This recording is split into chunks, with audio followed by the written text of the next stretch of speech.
Okay, welcome everybody to Monday morning, coffee and art in the morning. And I have a little bit of juice too, a little cranberry juice so that my voice can get going. And yeah, so thanks everybody for being here. I got a few things to show and tell, and we'll do a Society of Idea collectors giveaway. I don't know what I'm going to do. I don't know what I'm going to give away yet, but maybe when I go through my list here, things that will be solved. I do need something to write on. Let me just get here one of my one of my signatures from a book I'm going to show you I worked on. And yeah, so if you have any questions, put them in caps. Thanks everybody for being here. If you're watching on YouTube, this is a live show on Ustream.tv, Coffee and Art in the Morning.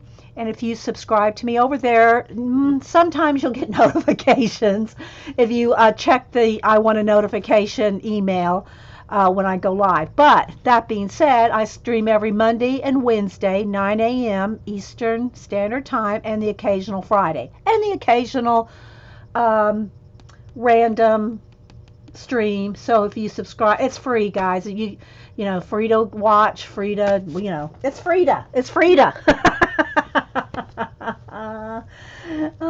hey Lynn, anybody else popping in? So if I miss saying good morning to the live, anyone in the live chat, good morning. And I'll try to say good morning to you when I see you come in. So first off, I want to show you that I got a nice little card from Mountain Dreamer Teresa. She wrote me a real nice note, and I love this embossed. It's an embossed card, and then she's inked it. I think it's ink. That she doesn't say, but I'm pretty sure it's ink. It looks like chalk ink, and it's really pretty. So thank you so much, Mountain Dreamer Teresa. I love it. It's very thoughtful of you. Thanks so much. And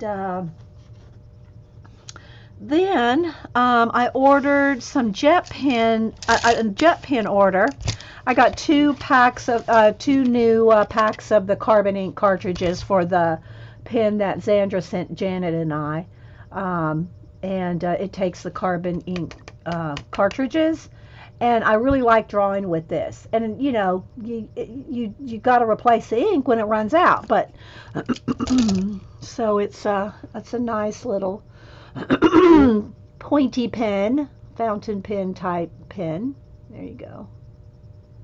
So I like sketching with this. Very tiny. I like it because it's little. And depending on the paper, I've been writing with it in on this kind of paper.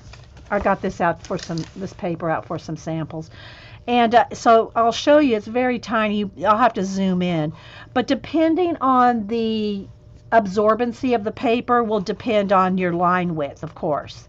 You know, if you hold the pen down or go real slow, it's going to absorb into the paper more than if you sketch quickly. So, but I really love this. I love the carbon ink cartridges. So, I got two new packs of that in my jet pen order. So these are the preppy pens that Janet was enabling. They're not very expensive at all, guys. I got 7 pens, I think. I don't know, what was it? 17? I forget. Anyway, it's not very expensive for 7 pens. And I already each cartridge, you have to pop it in to the pen barrel. They're just loose in here. They're just loose in the pen until you get them. Obviously, for you don't want them dried out or leaking. So they come with there's a little silver ball in there, and you just shove the pen into the barrel, and then just give it a couple of little, shakes, and it'll come down. Now, you're not going to be able to see this, obviously. It's yellow. I'll try to get a square of it. But these are very thin writing like these. You can see, look how tiny the nib is.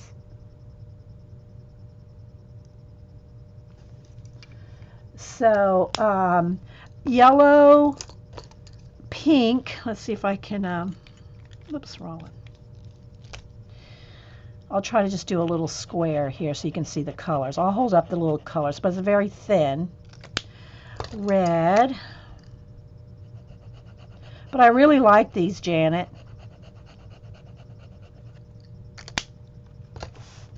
purple.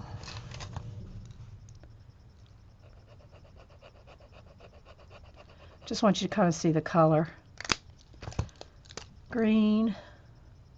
And they're called Preppy.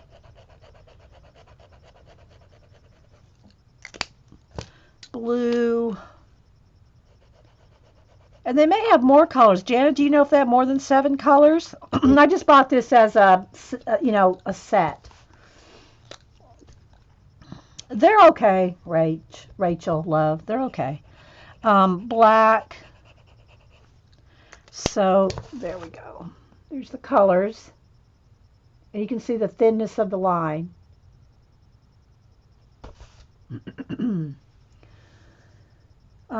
No, they're not skipping at all.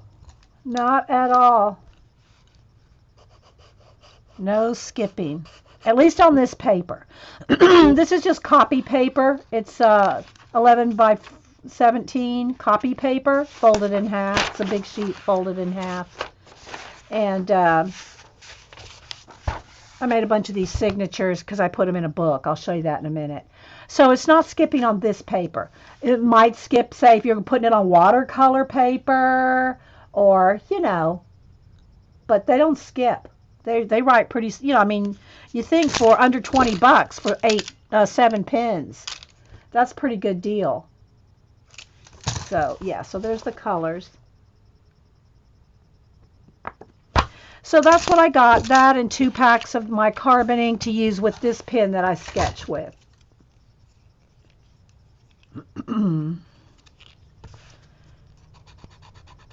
Now the carbon black ink is much, I think, black. It's like really dark black. It's awesome black ink. And it's darker than this black. This black looks black until you see carbon here. Until you see carbon black next to it. I think this is, I actually think I'm running out of ink. That's why I got some more, because I need to replace it. But there's the dark. See how much blacker that is than that?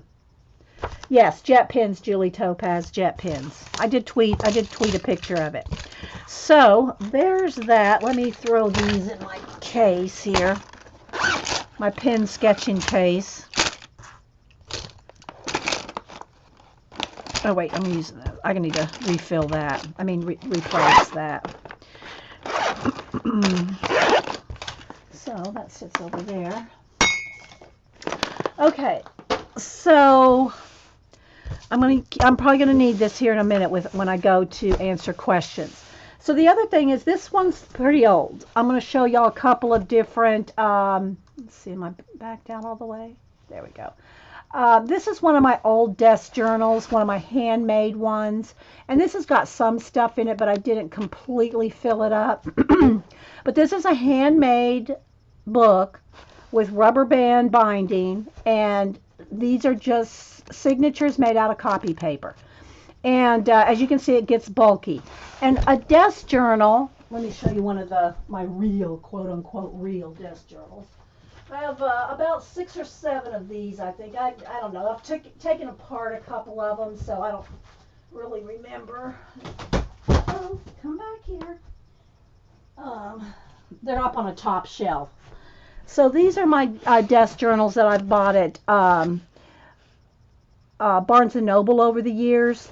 And what they are is just journals that sit on my desk that you throw pieces of paint and papers. If you have leftover paint when you do an art journal page or something, and you have leftover paint on your palette, you don't want it to dry up, then scrape it off into one of these journals. Okay, same thing for little bits of paper. Glue them down into your desk journal. Now these are expensive, I will admit.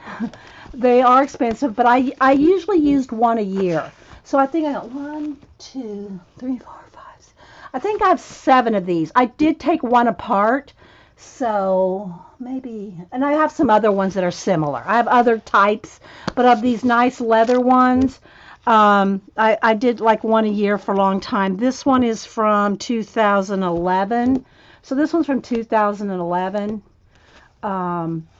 And so they are nice Italian leather journals, but they're like $40. But if you're going to use it for a full year and you're dedicated to using them for a full year, then that's not bad for a desk journal for a year. But anyway, if you don't want to do that, that's why I pulled this out here to show you. I throw those back up on the top shelf. Here's another version of my desk journal. Again, it's a journal just to throw stuff in. So I made this out of chipboard and chipboard spine covered in duct tape. That's all it is. With rubber bands holding the signatures in. It's kind of like a traveler's, but with rubber bands. And we've made tons of these over the years. So all it is this is folded copy paper and held in with rubber bands. The thing is you have to have a firm spine for this kind of thing. So this is one of my older ones. You can see it's just got all kinds of stuff thrown in here. And what I'll do is I'll throw in extra collage pieces, throw in extra, scrape off paint, and then I'll go back. Sometimes I'll go back and play on the pages. I've done it more in, let's see. I've done more finished pages like that in my little mini, composition books. And it's essentially the same thing. They're just little books that you scrape paint in. You put collage bits in and paint, and then you can go back and if you sometimes I don't go back. Look, here's just a piece of something I like. Now some of these do not hold up as well as the big composition books, but here's one that I did on a show one day. Went back and worked in it. And so yeah, these are ones that I've gone back and played in.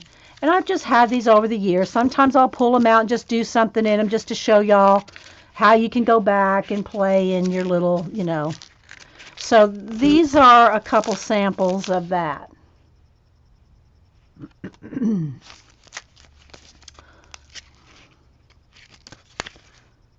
So they're just the little mini composition books. And by the time you get paint and paper and everything, look, they're not warped at all. So they end up lying pretty flat. So yeah. So those are fun. So essentially, it's all the same thing, just different sizes. This is a pretty big Mama Jumbo. Let me get my ruler. This one is, oops. This one is about 7.5 by just over 11 1/8 or something. I think I made it just a little bigger than a half a sheet, folded over sheet of the copy paper, but I don't remember. I could have cut these down too. I don't remember. And then the signatures are just held in, like I said, with rubber bands. So I really like this, but it's getting a little, it's a little bulky to work in. But I love my big chunky journals. Okay, yeah, yeah. So there's that. Now let me find a place to put it back in here somewhere. I straightened up the shelf, and I straightened it up so well there's no room for it. So I made another one. So this one, and I'm going to take this band off here. It's exactly the same process, except the only difference is instead of using rubber bands, I use the stretchy elastic string. This won't rot. It won't deteriorate like rubber bands do. Rubber bands over some year or two, they'll rot and they'll break. They'll dry up, so to speak. But these won't. And you can get this in the jewelry department. I get it at Hobby Lobby, but I think Michael's, this one's got a little bit left, so you can see. I've cut some of this off. I've given some away. I think this had a purple on there too. But it's just thick sparkle elastic cord. This has normally 6 colors. Like I said, I gave a couple sections away. And you get a lot. You get a lot. It's over in the jewelry department. Michael's probably has it or something similar. Joann's probably too. And it's just elastic. It's just stretchy elastic. But it won't dry up. It won't dry up like rubber bands will. So, but I show how you can do it with rubber bands too, just because not everybody has access to everything, every stretchy string. So this one is, it is 9 by 12.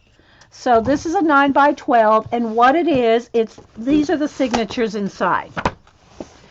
This is just the, what's the size of the paper?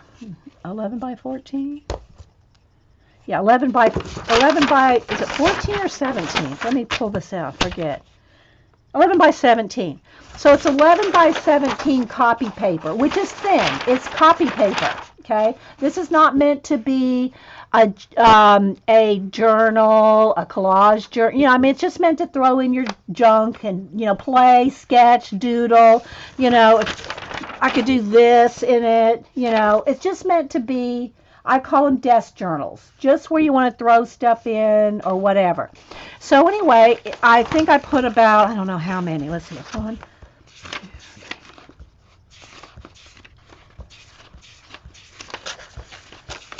11, 12, 14, 15, 16. I'm looking for the middle. 17. I think about 20. 20 sheets folded over, and 20 sheets will start to they'll start to feather out. I mean, they'll start to you know, it won't be flat because they're you know, the spine's making the inners push out, so it's not going to be flat. But I don't care about that because this is not meant to be, you know, your Dilutions journal, right? It's just for sketching, doodling, throwing stuff in, writing notes. It's on your desk. It's handy. You can open it up to any spot and just play in it or put something in it. And I'm going to probably write, I pulled this out just because it's easier to, when I'm going to answer some questions out of. So this is a signature, okay? So here is with, I think, let's see how many I did. 1, 2, 3, 4, 5, 6, 7. I got 9 signatures in there. And it's just in here with stretchy string. This journal is just an old book.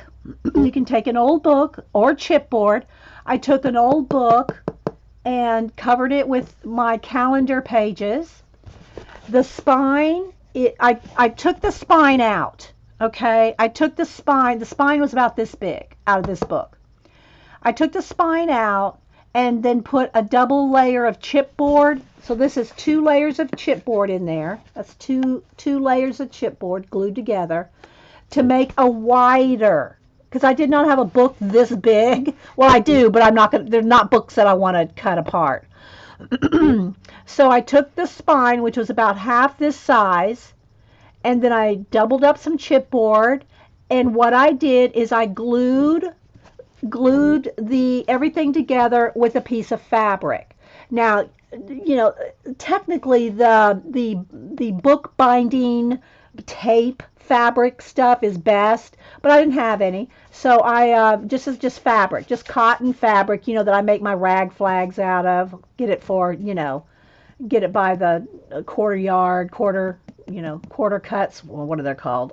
Anyway, so I just glued that on around onto the book fronts and backs, and then I covered it, glued down, and it takes a while, guys, if you want it nice and smooth, and I still have a couple of bumps in there, but I glue everything down with Eileen's Tacky and a glue stick. And here's what you got to do to make it as smooth as possible. You squeeze a lot of glue out on the base, not on here, on the base. Let's just say this is the cover of the book. You put your glue down and you smear it out flat And thin, you want it thin enough, but thick enough that you can still feel the glue move. Okay? So you want a nice, even coat of Eileen's Tacky. And then on the back of the calendar page, I put a layer of the glue stick. So there's glue stick on the back of the calendar page, and there's tacky glue on the base. Nice and smooth. Then you kind of push it on, put your, kind of roll out your calendar page, which I've already had cut down. I'd already cut it down. This is how the abandoned places. I'd already cut it down to size. And then you take a card.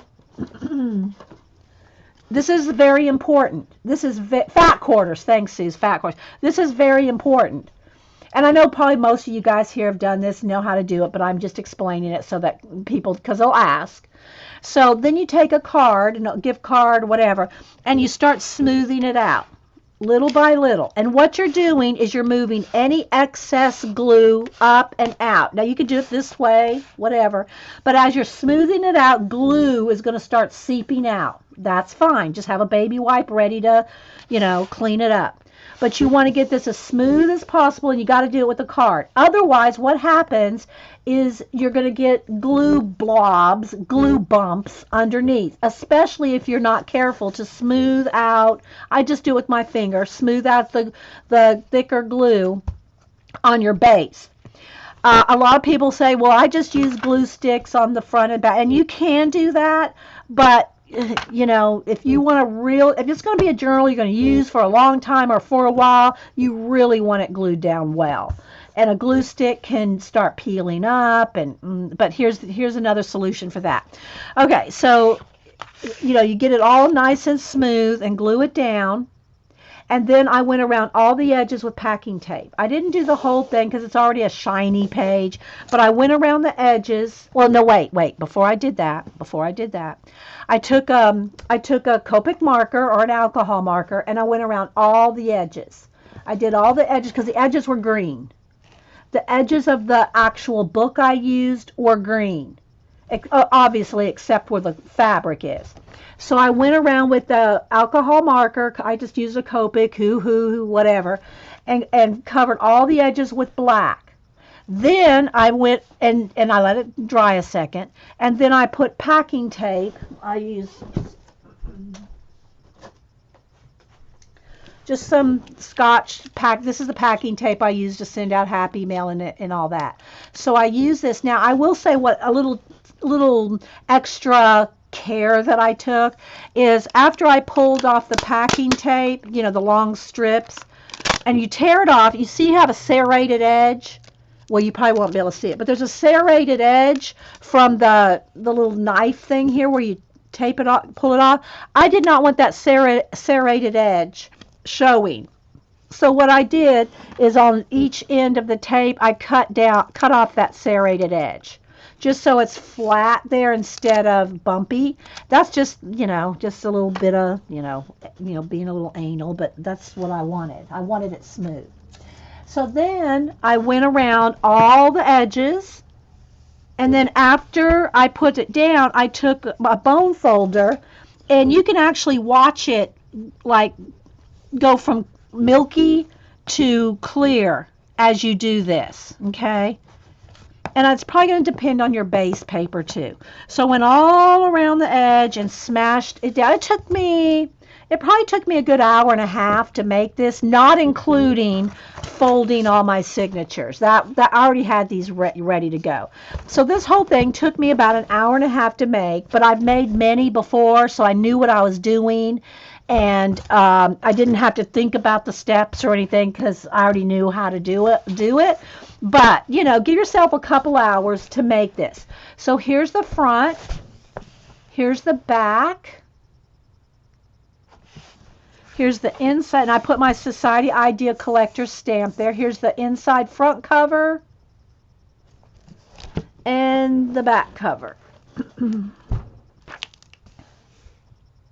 And so you can see the fabric here. Fabric is under. The fabric is under the image. So y'all got any questions? Let me put a test. I still don't see my chat moving. Maybe y'all are just listening. So there's the back cover. And so I used I use these, stretchy elastic, but it still can be, especially when you got this many signatures, it can be a little loose, especially if, you go to use one signature and see how the others have to stretch. So what I did is I went ahead and tied just a piece of cloth to kind of just give that a little bit more tightness to them, and it also helps them not to move around. So I just tied. You can do whatever. I just tied here's another tip though. Hi Limo. If you just tie a piece of cotton cloth or something like this, that way you can take it off. So if you want to take out one of these bands or whatever, you don't, if you tie a knot, if you take a piece of, say, stretchy string and tie a knot right there, you're never going to get that off. You could obviously cut it off, but this is not even in a knot. It's just one tie. And so I can just loosen that up and take this off if I want. So that just gives it a little more strength, and it kind of just looks pretty too. So that is the desk journal that I made to have handy to replace the other one. Okay, so the next thing I want to do, let me put this stuff away so I have room.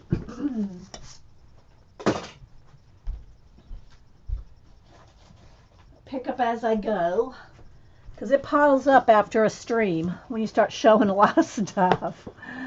Okay, sip of juice. Okay, so I just wanted to share that with you. You can make it in a couple hours. It's, the paper, and you don't have to make it this big. Take a book that's smaller. Just take a regular size book and cut out the guts and use the covers, or just make it with chipboard. Just much easier because book board is already heavy, and it'll stand up to whatever you want to do. Again, my spine, though, is a double layer of chipboards. 2 pieces of chipboard glued together to make the spine nice and sturdy. Okay? Any questions? And then I just use one of these smash bands. I like these smash bands because they have they have holes for pins. Let me put this on here. It holds it shut, but it also, well, come back here now. It also has, the pin loops there. So it's got like 1, 2, 3, 4, 5, 6, 7, 8. I think it's got 10. I can't really tell. But anyway, it's got a bunch of 10 pin loops. Oh, okay. Melissa says she used a hardcover book to make one for her Society Idea Collectors. Awesome. Hey, Linda. So in Picola, I don't know if you saw, I did get that spray. I did get that spray for the Diva Cat. And we've been using it on her bedding. So hopefully that makes her calmer. So thanks for that recommendation, because I didn't even know there was such a thing.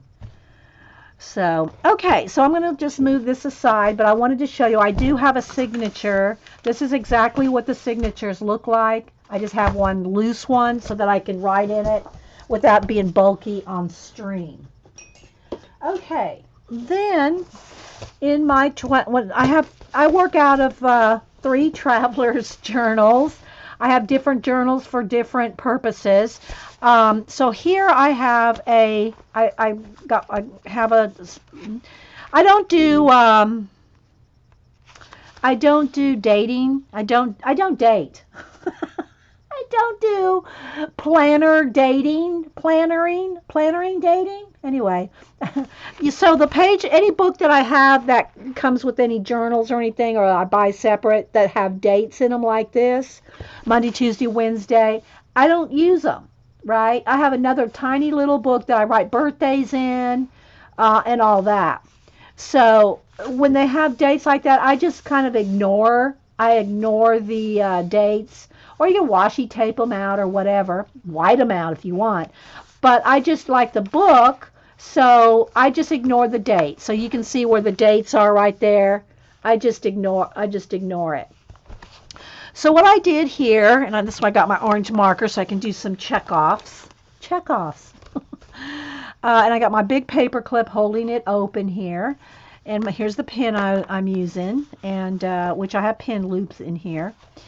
I wrote down all the questions that, if y'all remember, on the collage pack giveaways a couple weeks ago, I asked everybody if they wanted to, they didn't have to leave a comment of something that they would like to see me do.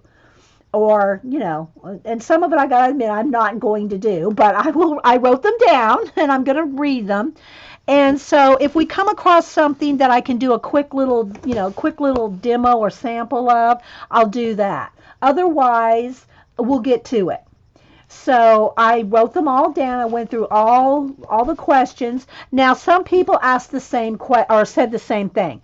I want to see more Society of Idea Collectors syllables journal. If I got 4 of those, I just wrote it down once, right? So, or I want to see you do more art journaling, which, by the way, the chat here has asked me to do some art journaling. Maybe we'll do that on the second segment.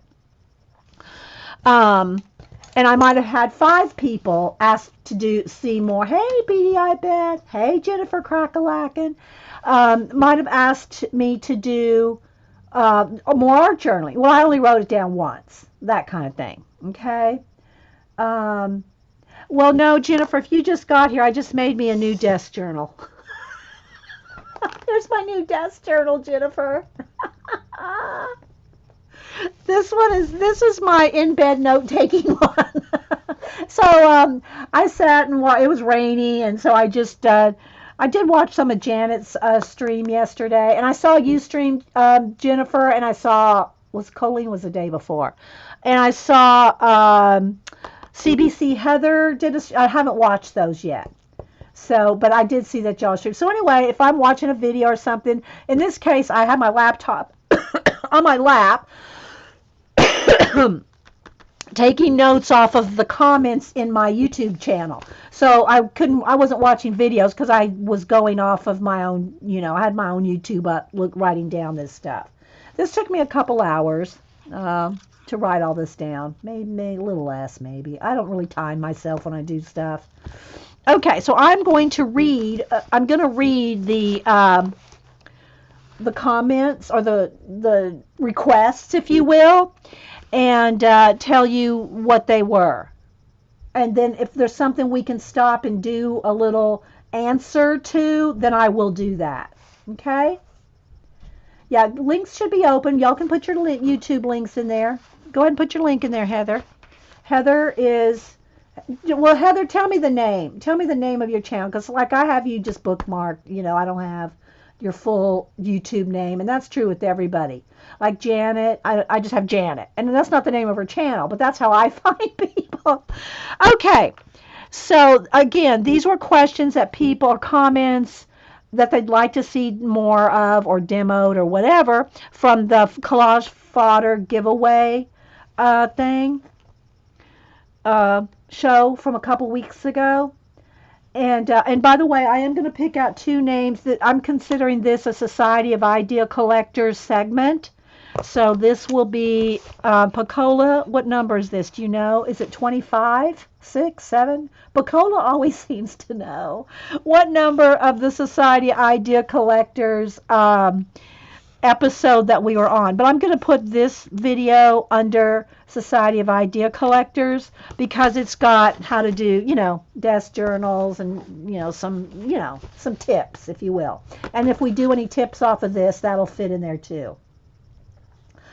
So, yeah. So Heather, what's the name of your channel? I'll try to remember to link it, but I probably won't remember. I try, guys. I do my best. So if I can at least say the name. Hi, Eileen. So if I can at least say the name, it's episode 25. Thank you, Pacola.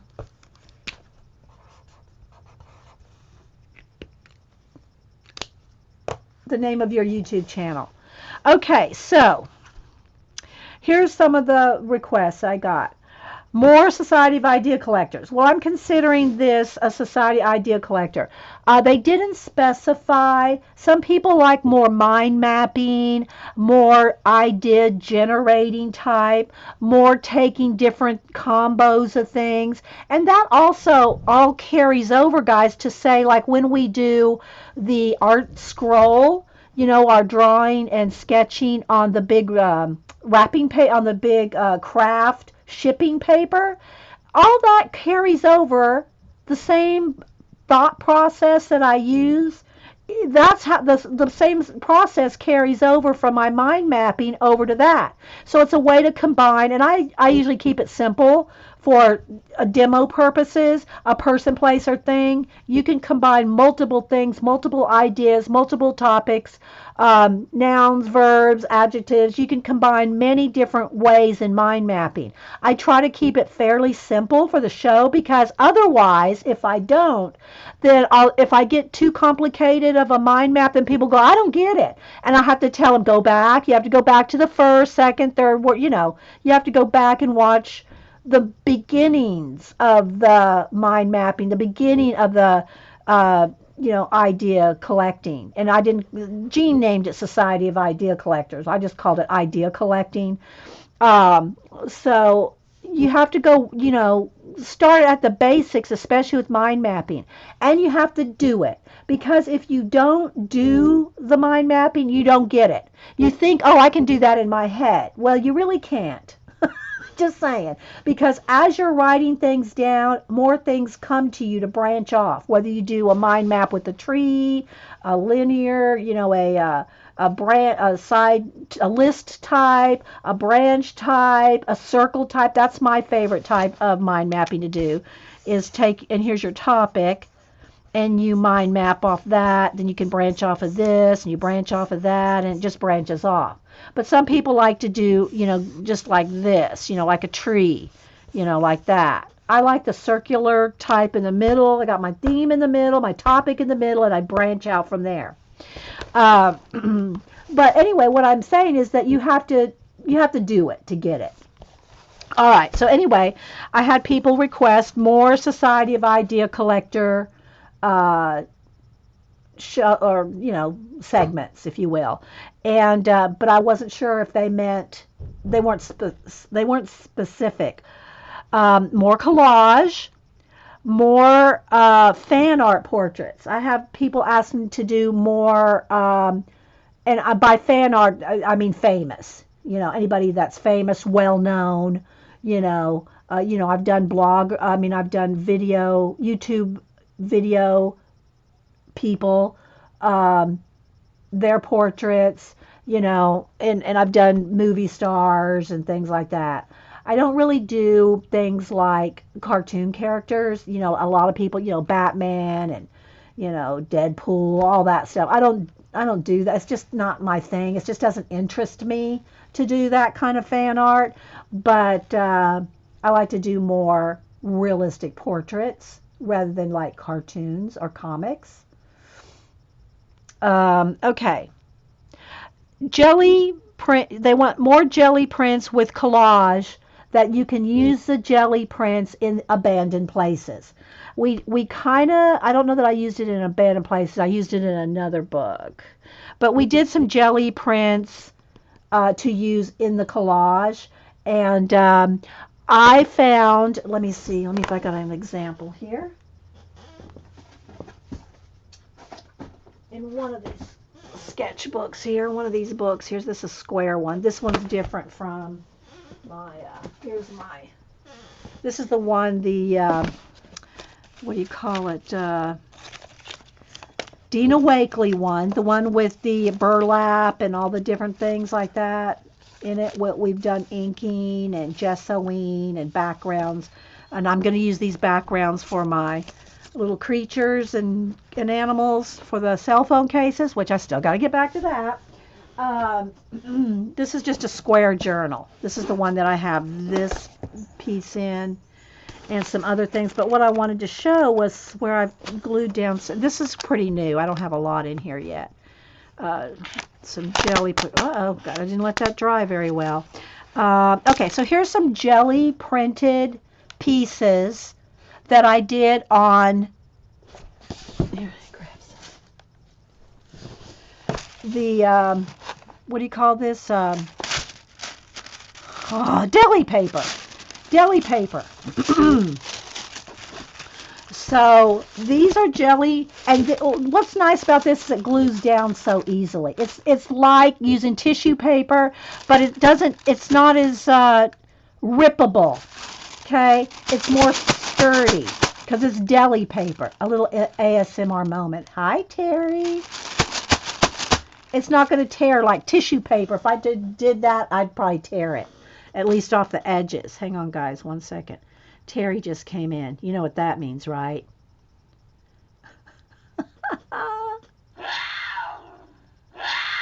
Good morning, Terry.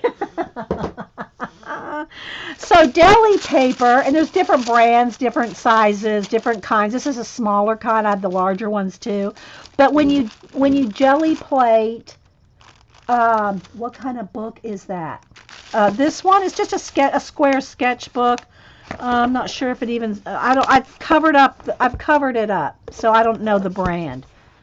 Is it on here? Here we go. Sea White brand. It's just a square. It's just plain old sketchbook. Nothing fancy. Nothing fancy about it. So anyway, when you jelly plate with deli paper, it's great for collage because it's thin as opposed to regular paper. It's thin so that you can collage it down well. So I did a couple of glue downs with it. And also, remember, if you're going to use a book that you're going to put wet medium in or a lot of collage and glue and paper, it's best, and I'll pull out, because if y'all want me to do art journaling, I'll pull the art journals out. You want to work back to front, front to back, some in the middle. You want to work around. Otherwise, your spine will go like that. Okay, I don't want to ruin the spine, but because this one's pretty new, but it'll start to warp. So you want to work front to back, and I know a lot of people go, I like to work front, just start from the front, go to the back. Well, you go ahead, but you're going to have a warped spine if you add a lot of, let's see, I have some more here, I thought. Here we go. I didn't let it completely dry before I closed it. Now, it should never stick again if I'm lucky, but because I use golden matte medium to glue things down. Mod Podge will make your pages stick. I know you can baby powder, you can wax, you can seal, you can spray. There's lots of things you can do to prevent it from sticking. I just do not like it. I know golden matte medium's more expensive. I use coupons, yeah. It's, to me, if I had to, that's my go-to supply. That and my Americana craft paint. Deli paper is not the same as wax paper. Wax paper has wax on it. I use wax paper but when I'm painting something and you want to keep here, let me show you some of the difference here. It's parchment. Let me see if I can find a piece of wax paper here. I know I got some. Where is it? Here we go. Okay. So there's different kinds of paper. Wax paper is what I like. This is my favorite to put in between when you're working on something, because it won't, it keeps your pages from, yeah, Eileen, keeps your pages from sticking. It has wax on it. Just, it's your kitchen wax paper. Okay? It's waxy. You can feel the wax on it. Parchment paper is more like opaque cooking, baking paper, and it's not the same kind of parchment paper that you use for calligraphy, okay? I'm sure you can do some calligraphy on this, but it's not your calligraphy paper. Maybe I have, do I have? Okay, I think I do. Okay, hang on.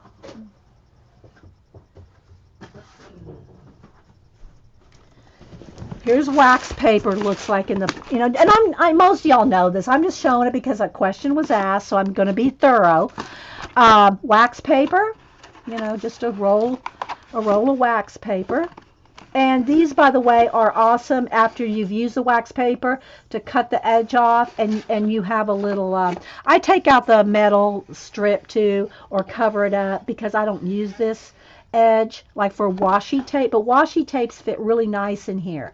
But it doesn't really work to like pull, because washi tape, you got to pull it out and pick at it and get it to peel. You can't really do that, when it's in a thing. You got to take it out and use it. So the edge really doesn't benefit you. You might as well cover it up so you don't cut yourself. So there's wax paper, then the parchment paper, non-stick, oven safe, parchment, like you can bake on, right? Like this. Okay, and it's more opaque. Again, I use this stuff for, backing things like this. And the only reason I have a whole roll of this is because I sent Hubster to get me wax paper. He couldn't find wax paper, so he picked me up parchment paper. He figured something was better than nothing when I was out of wax paper. So, deli paper is like when you go to a sandwich shop and they wrap your sandwich, your donut, your bagel out of it. And I have two different kinds here. Let me show you. There's different brands. I don't care about the brand. I think it's pretty much all the same. This one may be a little thinner than this one, but it's all, when you go for jelly plating and gluing it down in a journal, it doesn't make that much difference, I don't think. So this is a smaller one. Here's a larger one. Okay, Mardell is a brand. I think that's a company that does all kinds of paper. It's kind of like a paper company type thing. But it's just anything that says deli paper. It's the kind of papers that this is a different brand. This is Bag Craft, Paper Con. And there's tons. I don't even know how many are in here. It doesn't say. 1,000 sheets. There's 1,000 sheets in that box. You'll never use it all. I'm telling you, this larger one has 500 sheets. And it's in a thinner box, and it's kind of mashed down. But that's, this one's got 500, this one's got 1,000. But when you jelly plate with it, it's thin to use for collage. So if you like using your jelly plates, this is all jelly plated stuff. If you like using your jelly plated stuff in your collage, in your journals, then use deli paper. So there's that little sample. And then I'll go and play in this. You've had your deli paper for... I know, you don't run out, right, Terry? Terry says she's had her deli paper for 15 years. I mean, how long can you go using it for jelly plates? I only have a couple in here. This one's jelly plated deli paper. Say that 3 times fast. So anyway, I don't have a whole lot in here yet. I started it with this. And I posted this on Instagram and Twitter. It's a Leonardo da Vinci quote. Once you have tasted flight, you will forever walk the earth with your eyes turned skyward, for there you have been, and there you will always long to return. And I hashtag NASA. Okay, so that is one of the other things that somebody asked in the questions was more jelly plating with collage. Okay. So if you're just joining us, these are questions or comments that people ask me to do more of, because I asked them. I said, what would you like to see more of? What would you like, and if you're here and you're a YouTuber or a Ustreamer and you don't know, oh, I don't know what to do today. Well, this is what people want to see, so try some of this.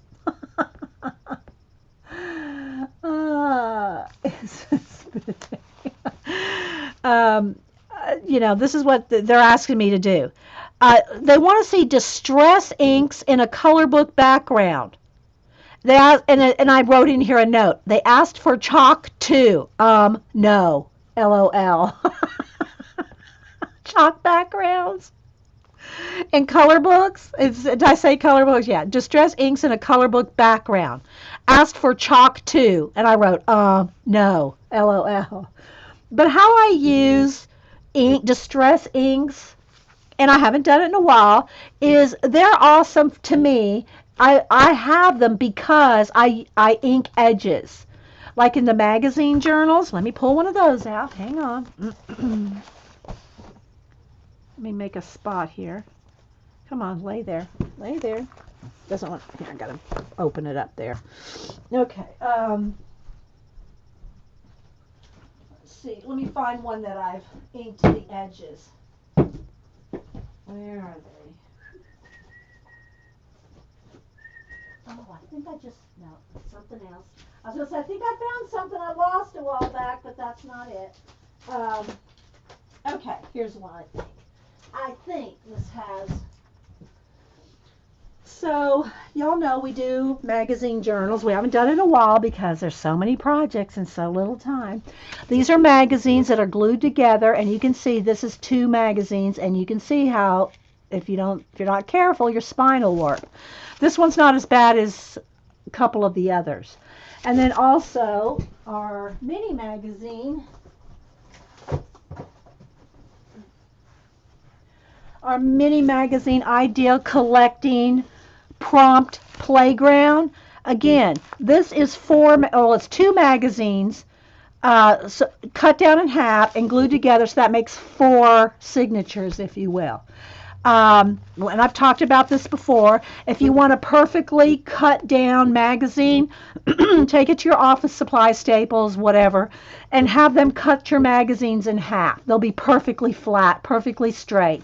I cut these with an X-Acto knife and a metal ruler, and they're not perfect. But I didn't care about it, but some people do. So if you want perfectly neat magazine journals cut down, have them do that for you. So I'm not going to go through this right now, but I brought this one out to show you that this is how I use my distress inks. Let's see, what color do I want here?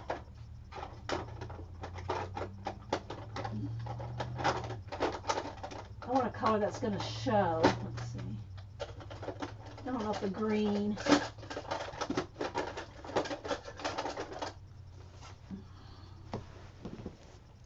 So what I do with my distress inks, other than stamping, okay, other than just stamping with them, which I don't use them that much anymore. I usually use chalk inks, or, I got all kinds of black inks. There's different brands here. Memento stays on. But I like, if I'm just going to stamp a little something with color or something, I usually just pull out these chalk inks. But these are excellent for inking your edges. Can y'all see that? Look, well, yeah, I guess you can. So if you want to distress your magazine journals or anything, it can be a journal, right? This is what I love my distress inks for. Distressing. And I just don't really, we don't do these magazine journals that often. But that's the effect you can get, and this is on top of acrylic paint. That's all acrylic paint, craft paint, just plain craft paint. Okay, so anyway, there's some little idea for you to use your distress ink pads. Okay, ooh, I see something here I need to put everything back on the shelf. Otherwise, I run out of room on my desk. Quickly, very quickly. Quickly run out of room on my desk. Okay. So the next one was tea staining paper. Yeah, I like the grungy look too, Eileen. Someone asked me to do tea staining paper, and I may have one time, 20 years ago, tea stained some paper. I'm just going to be honest here, guys. There's probably a ton of awesome, and that's true of almost everything. You're going to find tons of this stuff already done. I know y'all want to see me do it, but I probably won't be tea staining any paper. I don't know why I would. I don't know what I'd use it for. If I'm going to use a brown paper in a collage, that I would probably just use watered down acrylic paint and make it brown color, tea color. I know that you can, there's things you can do like crumple up.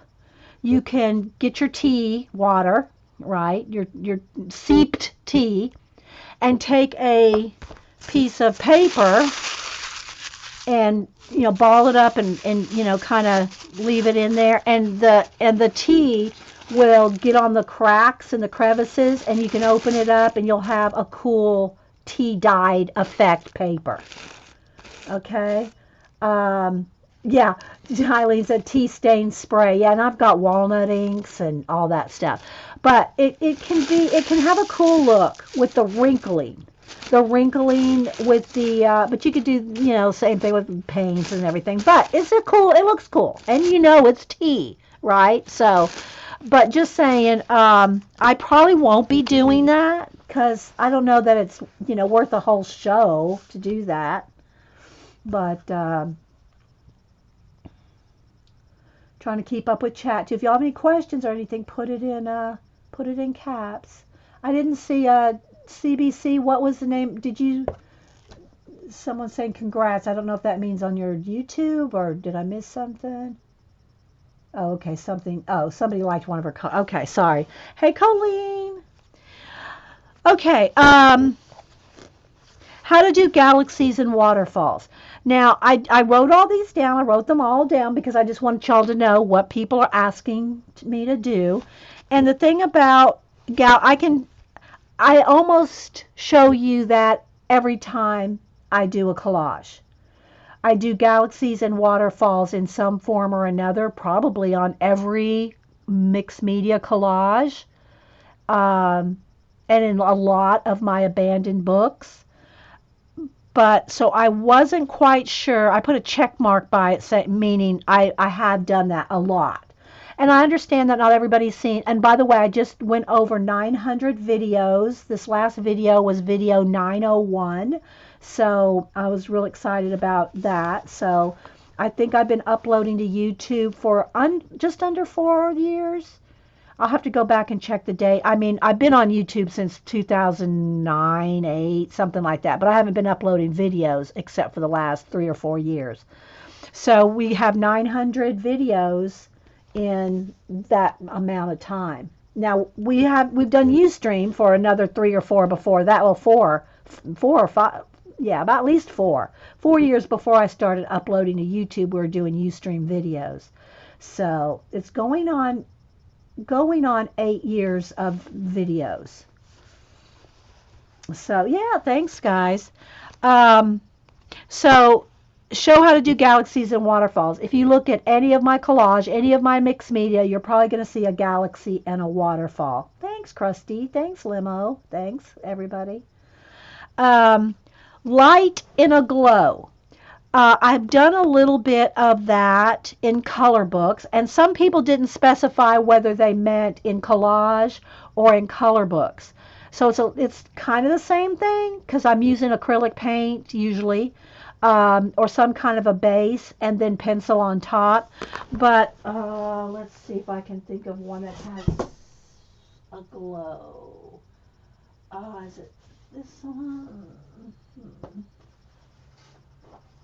I'm trying to think of a couple color book pages where I put a glow.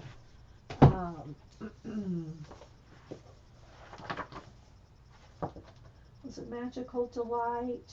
Well, here's a little example. It's not a big example, but in Clara Markova's Magical Delight, here's a little bit of a glow. There's a little bit of a glow. And then we just did something last week. One of the pages, I put a glow around. So with pencil and paint, you can glow. Oh, I know. Hang on. Where is it? Probably.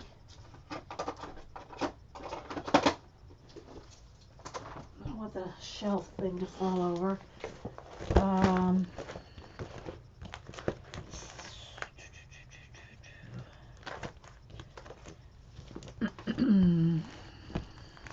I'm looking in my color book binder here. Hang on.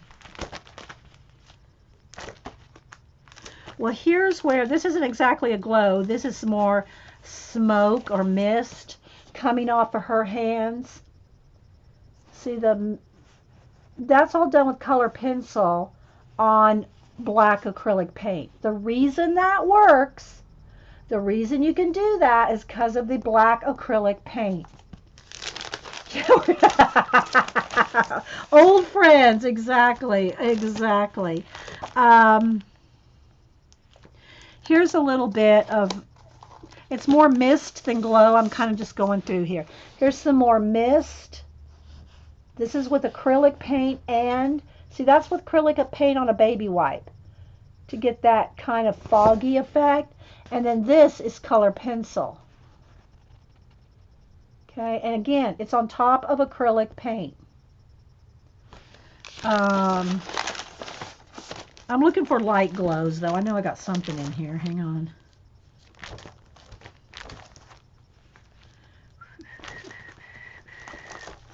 Probably in, let's go to Jasmine. My Jasmine section.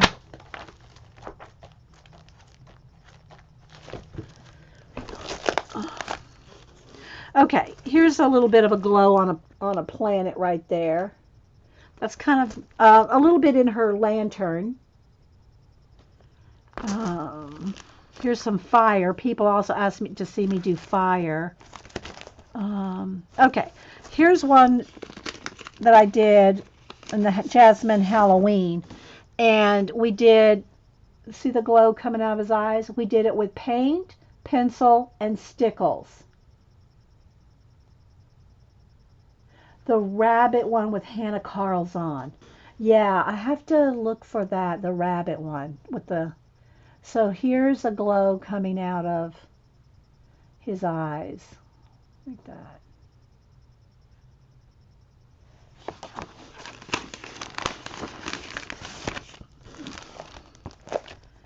So, okay.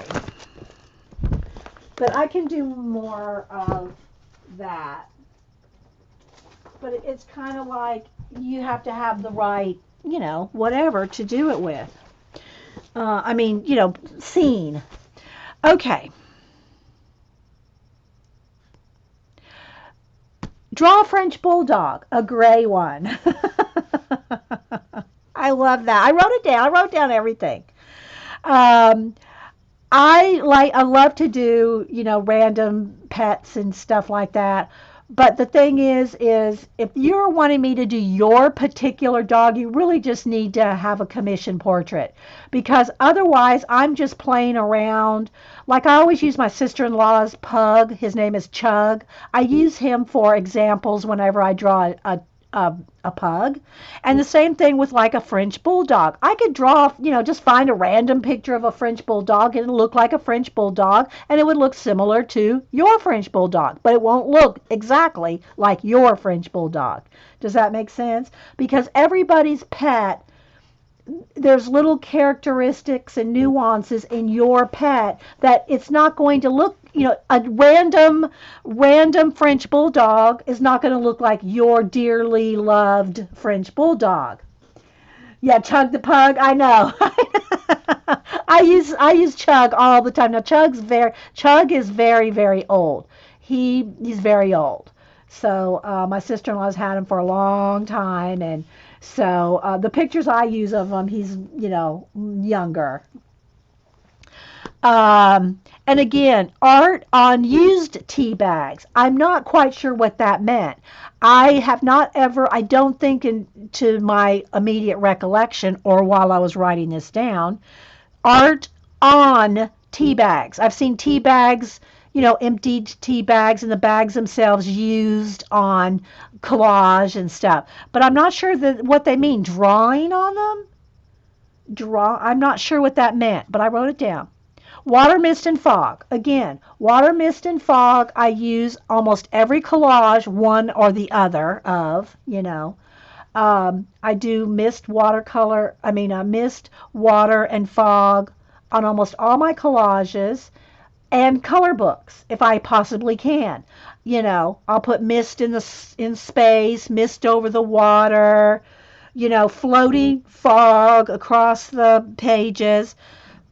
But again, some people may not have seen, where I've done it. Although it's kind of hard to imagine because I do it so often. And I do have tons of playlists. If you want to see certain specific techniques, I can't. I try to label and tag things, but I don't put it in every title. Like I don't put in Hannah Carlson color book page with mist, fog, waterfall. I don't do that. So you just kind of have to go look in the color book playlist, the mixed media playlist, the collage playlist. I think I have 15 playlists, something like that. Not all of them have a lot of stuff in them. Most of my playlists are mixed media, collage, books, art inspiration, Society of Idea Collectors, mixed media art journals. Those are the ones that I do the most. You might have to wade through 100 videos. Especially like the mixed media altered book ones. There's 100 videos. You know. Um, the round T makes great colored circles on a page. Okay, Eileen. Eileen, I don't think I've ever seen that. I mean, just personally, I don't think I've ever seen any round tea bags circles on a page, unless they were circles and I didn't know they were tea bags, right? Okay. Oh, so they weren't used. So they're just, Julie Topaz said she's seen art on tea bags, but they weren't used. So they just empty out the tea and use the little, I don't know what you could do on those tea bags because it's like using rice paper. They're so absorbent. I mean, one touch of your pen and it's like, you know, it's soaked up. I don't know. I'll have to go look at it. I think it's starting to rain again. Um, More face shading and coloring. And again, I do have quite a few in my color book playlist and in portraits. And I don't do a lot of portraits here. I usually do portraits in stages because they're so time consuming. And also my portrait commissions, especially if they're children or people that have passed away. Most people don't care if it's their animals. They don't care if I do that on stream or what, or show them or post them or whatever.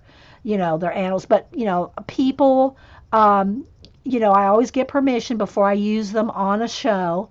And I always get permission before I post them in any albums like Facebook or whatever. Because a lot of people do not want their relatives, especially if they've passed away, posted everywhere. Some people don't care, they don't care.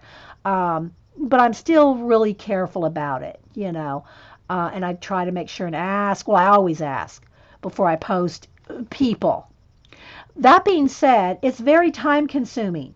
I could spend a full, 10, 12, maybe 2 days, and that's if I just sit and do nothing else. Just sit and do. I can do a nice portrait in a couple of days if I just sit and do nothing else. 8 hours one day, 8 hours another. And Sorry.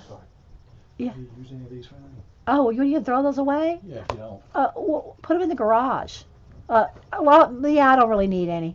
Hubster replaced a bunch of washcloths and asked. He brought me a stack of washcloths. Do you need any of these? Just put them in the garage.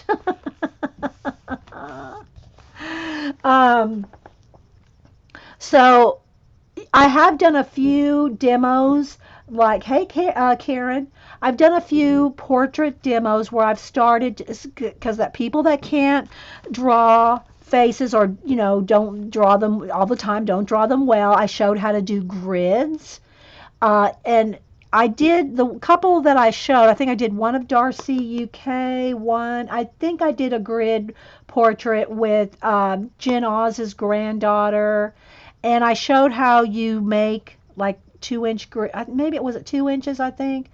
But you can do bigger grids. Like if I really have something real complicated, I might put down an 8 square grid. And it's just enough for me to get a shape. If it's something, let's just say there's 3 people in a thing, and I want to make sure I'm going to fit them all in or something like that, I might do a giant 6-panel grid just so I know the placement of the faces or something like that, something to that effect, where to place them on a grid. And there's a couple in my playlist on how to do that. Yeah, and so I on that last skin shading of the dark skinned princess girl, the elf princess. That one, we took some time with that, but again, it's not as in depth as I do my portraits. I do not spend, other than that, oh dear, the deer we did, the Bennett Klein, my very first, I think it was my first Bennett Klein. The oh dear one we did, I spent 10 episodes, I think, 9 or 10 episodes, 11 video episodes doing that oh dear. But it's so time consuming, and I'm just going to be honest with you guys, most people, you all like saying, oh, I love seeing you do your portraits, I love seeing the skin, I love seeing the time it takes to do the skin. But most people, just being honest, if I had 100 people, 3 would probably like watching that. Because I don't speed up my videos. If I'm going to do all that work on showing a video with the skin and all that, I want people to know how long it takes. And if you speed up your videos, don't email me if you speed up your videos. I'm not dissing on you. I'm just saying I like to show how long things actually take. Even though you can speed up the video, you can slide it, and jump from a 3-hour video, 15 minutes, 15 minutes, 15 minutes, 15 minutes. But again, that loses the point of watching someone do a portrait from start to finish. It's just very time consuming that people just don't enjoy watching. So I do the quicker, less layers, less colors, skin in my color books, because most people that want to see skin colored, they want it not on a portrait level, they want it on a color book level. Right? They want to see how to do skin in a color book, and maybe a 3 or 4 hour, that it would take to do in a color book, whereas it would maybe take me 16 hours on a commission portrait. I've done a couple a little quicker. I think I did Daryl from Walking Dead. I think there's a video of me doing Daryl. I don't remember if it's 2 parts or just, a lot of paint. I don't remember. Yeah, thanks for not speeding up my videos. Yeah. And again, there's a place for everything, guys. I like so many different kinds of videos. I'm just saying for myself. I'm thinking of the newbies. I'm thinking of, the teenager that says, oh, I want to go see someone color some skin. And they go watch a video that's 10 minutes long. And they go, oh, man, I can do this. They get all the pencils, they get all the colors, they get the right paper, they get everything, and they go to start coloring, even if they have their sketch already done or whatever. And they go to start coloring, and it's a speeded up 10, 15-minute video. And it's taken them days. And they just don't get it, they don't get it because they've never seen how long those layers take. They don't see that's 20 layers right there of white. They don't see that because it's all speeded up. Okay, so anyway, face shading and coloring more and more mixed media. Well, I don't know that I can do much more mixed media than I do, because I consider my collage, my art journals, my abandoned book, altered books, I consider all that mixed media. So when somebody says they want to see more mixed media, just in general, I'm not quite sure what that means. Yeah, exactly, Krusty. You take days. Yeah. And like I said, Krusty, what I'm talking about is if I just sit and do absolutely nothing else. Spend 8 hours a day just sitting here. And I'll do that sometimes. I try to take, breaks here and there, but when I'm in the zone, have videos going on in the background, and I'm just going at it, I could sit here all day and just, go get something to drink, snack, go to the bathroom, come back, and just all day until it's done. I get very focused when I'm doing a project like that, the posters. So I forget who it was that asked. A couple of my comic book friends started a challenge called "Take Me to Your Leader Tuesday," and it was their first week of doing it. So I wanted to participate to help. I wanted. I need something under my prop this up so it doesn't have a glare. Um, so I wanted to be a part of the challenge. So let's see if I can find the poster. Oh, hang on, guys. I know it's okay. Here it is. So I sat down it took probably, I'm guessing, about 3 hours. I did not move. I sat down. I did this in 3 hours, but I just sat and didn't. I focused. I concentrated.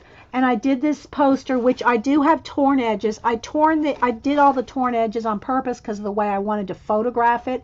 I wanted to photograph it in the street and make it look like it was coming out of the street, but the sun wasn't cooperating that day, so I just took a picture of it. It's a little flashed out here. Let me tilt it. See, there you go. That's a little better on the color. So I'm just saying that if I focus on whatever it is I'm doing.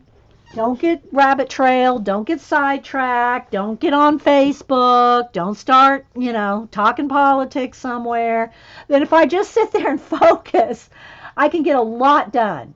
And so remember oh dear, how many yeah, I think it was 9 or 10 segments. They're all on YouTube, I think. The oh dear. Yeah, the Bennett Klein oh dear. Okay. So anyway, when they say more mixed media, I don't know. I'm not sure if it's something specific. Somebody says more art scrolls. Now that is one thing I love doing. I love doing the art scrolls. I love doing big animals and combining them with funny things and dressing them up. Like at Christmas, we put, ugly sweaters on the animals, stuff like that. I love that. It's one of my favorite things to do. I love doing the art scroll. That's just me. It's so fun because everybody's interacting. We're all laughing. It's so fun. And I love doing it. But I have to tell you guys again, I like to do a little everything. I like everything I do. I like everything I do or I wouldn't do it. Like, for instance, what was it somebody asked me to do? Chalk. Can you do some chalk backgrounds in your color books? No, I'm not going to do that. I don't like chalk. I don't like the feel of chalk. I don't like working with chalk. I don't seal my chalk, so it's going to smear. I just don't like chalk. So, no, I'm not going to do chalk. I've done a couple of big chalk drawings on the scrolls over the years, and I'll use Conte crayons, which are chalky, but not it's not crumbly. They're hard pastels. And to sketch that I'm going to paint over. I just don't like chalk. I don't like the feel of it. It's so dry. I don't like to touch it. I don't like to seal it because I don't like to seal anything. So it was the art scrolls you used. So Galena asked about that. So that's one of the things I love doing. But it's one of when I draw animals, and I have to kind of go by who's watching because otherwise I'm thinking, well, people really don't like that. A few people do. So you got, a couple hundred people commenting and one person wants one thing, but nobody watches it, you see. It's not that I don't mind doing it because I will. I do a little of everything, y'all know. But the views show that most people are not interested in that. It's just not something most people are interested. Yeah, no stinking chalk. In drawings. People love mixed media in our world, in our tribe, let's just say. And the people that watch my videos, the people that come here and we talk and chat and all that, most people want to see mixed media collage, altered books, anything with painting. It's drawings, just not, and color books. Color books, everybody loves their color books. But here's the thing, if, color book is like scrapbooking. I did scrapbooking. I didn't do it on YouTube, but I did scrapbooking for years in different communities. And, it was a big thing. I did tons of scrapbooking. Everybody loved it, and all that. But then less people did scrapbooking. Well, someday, I think it's going to be the same thing with color books. I think people, they're already oversaturated with the purchases of them. We still buy our specialty ones here and there because we can't resist. But someday we're all going to have all the color books we're ever going to want. And we're still going to color, but it's not going to be, I don't want to say you're going to get tired of it, but I will still be able to do lots of other things because I can still draw. You see what I'm saying? So if I had to tell anybody but the thing about color books is it is a great teaching tool. It's great for learning color theory, color matching, color combinations, shading, blending. So if you are not in no way ever want to learn how to draw, coloring in color books is awesome. Do not get me wrong. I love my coloring, I love my color books, and I love showing how to shade, blend, color combination, and all that in color books because I believe you learn a lot. You learn a lot. But probably at some point, you're going to want to do more. You're either going to want to do more with all that blending, shading, coloring. You want to do more with your color combinations, whether that means moving into drawing pets, portraits, whatever, scenes, watercoloring, like Jean does watercoloring. So it depends on where you want to take it to the next level. Nothing wrong if all you want to do the rest of your life is color in color books. If that's all you have a desire to do, that's awesome. It's just not all I do, or it's not all I want to do.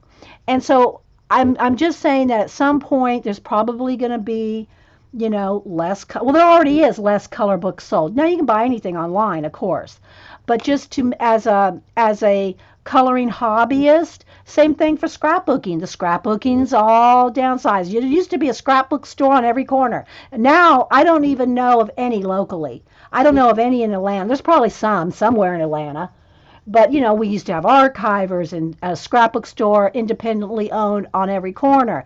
And look at Hobby Lobby and Michaels. They've both downsized their scrapbooking. Now, that being said, all those supplies that we use in scrapbooking can still be used.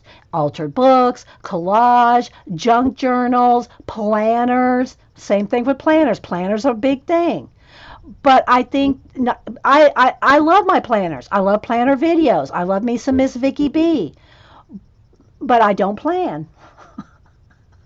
Not in the sense of I write down ideas and I mind map and I do idea collecting. I do idea collecting, which according to Miss Vicky B is planning. But in the sense of you got your little daily boxes and you decorate every day and you write down what you do every day and you plan and goal set in your planner I just don't do that, and not everybody does. We all get excited about the supplies and the doodads and the ephemera. But here's the nice thing about being an overall different kind, mixed media type of artist is that you'll know and you'll find ways to use all your supplies in other ways. So when scrapbooking went out, we had plenty of stuff to use in planners. When planners go out, you'll probably move on to a junk journal or well, we all have, but you know what I'm saying. You move on to other things. So I think that's the same thing that I see with color book. If color books start fading as a big hobby, you will still have the skills you learned in color booking. You'll still have all your color theory, your color combinations, your shading, your blending, you'll have all those skills. You'll still have all those skills that will cover, yeah, everything cycles, that's true. But what I'm saying is you don't want all that skill to go to waste. You don't want all that coloring knowledge and shading and blending and color combinations, all your Sammy charts that you did, your blending and all that. You don't want that to go to waste. You want to be able to use it in other things. So don't ever stop, thinking about how to use your supplies and your pencils and your paints in other ways. So I said all that to say, I forgot where we were going in here, but that all that all that knowledge that you've accumulated over all your different hobbies, find the ones you love. Find the ones you love and gather those skills. Put those skills into the ones that you want to focus on. Yeah, this topic makes you happy because you love to try everything and the skills do carry over. Yeah, exactly, Colleen. So, and I've said before about how, my first passion is drawing and pencils. Of course, I incorporate my craft paints, in with that too. Markers, any kind of drawing. I can, draw with anything. Draw with your pens, your pencils, your markers, draw with paint, whatever. Use your paint as background washes, which we do in color books. You can do that in clothing and hair, in your faces, in your pets and fur, and there's just so many things that you can multi-use. Because once you learn a skill that is a basic, skill, you can use it in many things. Um, and this is another reason I have tried many, many, many, many crafts and stuff over the years. I've worked for cross stitch companies. I do not like to cross stitch. I don't like to sew. I don't like to sew on a button. I don't like to hem a garment. But it's still a skill you got, if you have to use it, right? But do I enjoy it? No. I got rid of, because, and again, I had a lot of, this was from the 80s, guys. I had tons, I had every color, every combination, tons, hundreds probably, of cross stitch books because I was in the industry. So I had to know it, right? My thing was the drawing and sketching and cross inking. This was before computer. Let me grab one here. Here's two of my books that I designed for Cross My Heart, the company. Um, so all this right here, all these X's, O's, dots, dashes that tell you the colors, right? You can't even see the symbols, are so small. All this was done on clay coated paper. Now the squares were 2 inches, they were shrunk down to one, but we worked on 2-inch clay coated paper with rapidograph ink pens. This is all done by hand back in the 80s. Now they do all, if they, I don't know, I don't keep up with cross stitch anymore. But now you can do this computer generated. We did every bit of this by hand with rapidographs on clay coated, gridded paper. Okay? And that's after the sketches. These animals were all my sketches that that the pieces were designed from. Color pencil drawings, right? Hey, Joynard, I see you. Yeah, you're just change your name again. I'm not sure what you want to be called. Joy, Terry, I don't know what you want to be called. But welcome. So anyway, I don't like to cross stitch. Mom and Grandma both loved to cross stitch lots. Grandma did it up, until she couldn't see the cross stitch well enough. Mom hasn't done any for a while. She's on other things too. But so that polymer clay. I used to do polymer clay little people, polymer clay jewelry, polymer clay. I was into miniatures. I built my own miniature house from a kit back in the 70s. It was probably early 80s, I think, when I built my first house. But I built all the little furniture, and I got into polymer clay, I think. No, it wasn't polymer clay back then when I first got into miniatures. Anyway, so I got into miniatures, I got into jewelry making, three-dimensional items. I did boxes of dimensional art in boxes, what's his name? Joseph Cornell, Joseph, what's his name? Joseph Cornell, those type of three-dimensional boxes. And I did all that, a little bit of doll making, miniatures and all that, but I didn't, I had to come to realize I didn't love all that. So I either sold it, gave it away. I still have my polymer clay. Well, it's the pasta machine. I still have bags of cabochons and bags of beads, jewelry making. I got into that for a while. Um, but it wasn't what I loved. Hobby text paints. I was not into painting back then. Back in the, I don't know how far you're talking, how far back, CBC. I did color pencil since I was a teenager. Drawing, sketching, color pencil. That's what my first art loves were, and they're still my art loves to this day.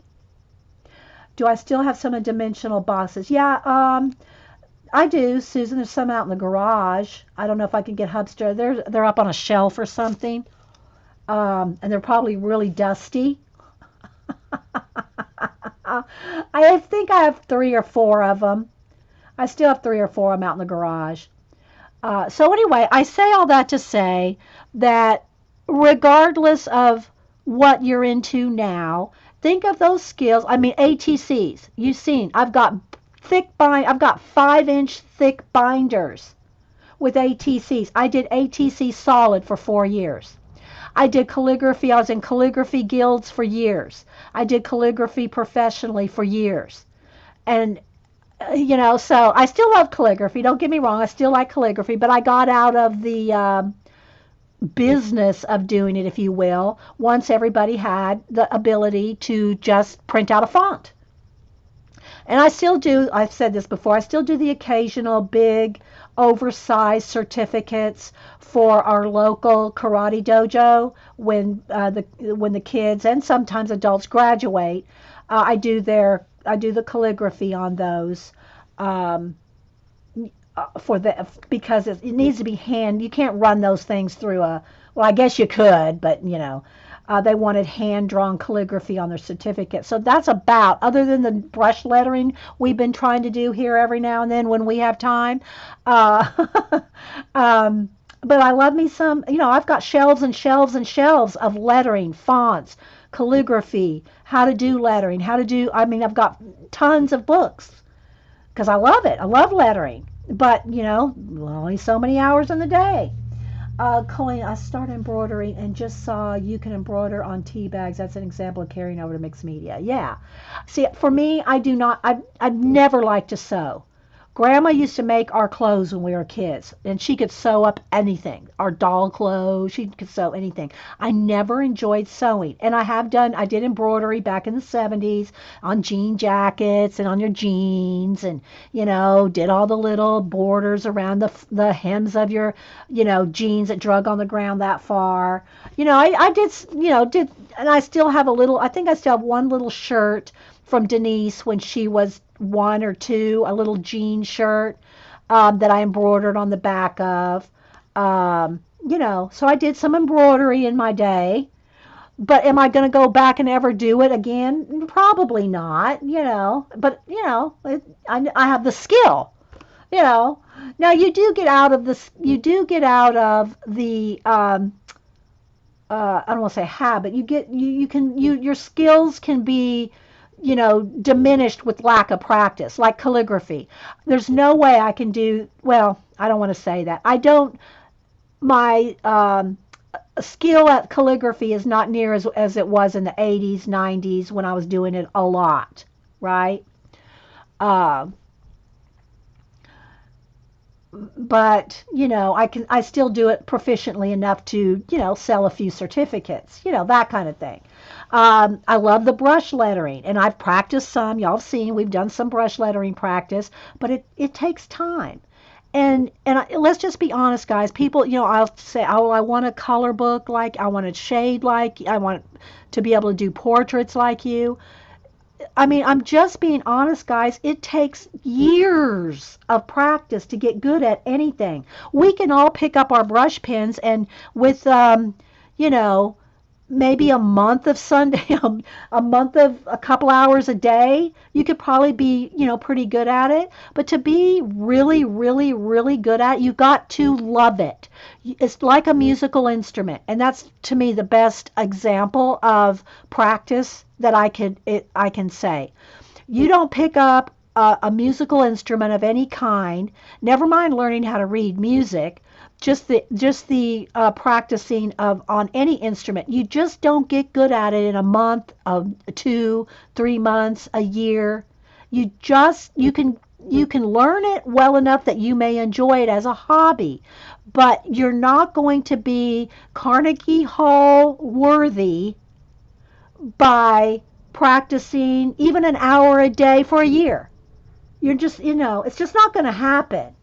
you know so there's nothing wrong with just continuously getting better at whatever stage of art you are. And that was the other thing. We got, where is it, where did I put it, hang on, where did I set it? I just set it down here somewhere because I was going to pick it back up. The drawing on the right side of the here.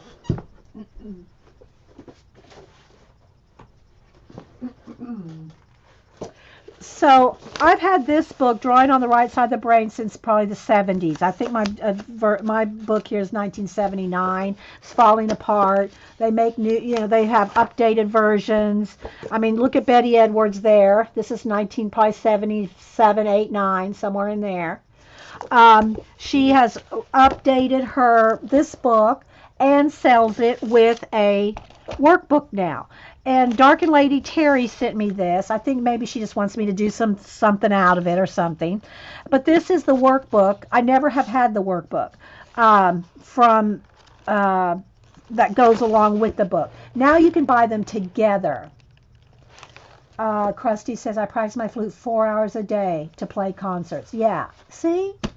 If you want to do portraits, and I don't even do them 4 hours a day unless I'm doing a commission, but over the years, I've put in my, 10,000 hours or whatever they say you got to do to be an expert. Maybe it's 100,000 at something.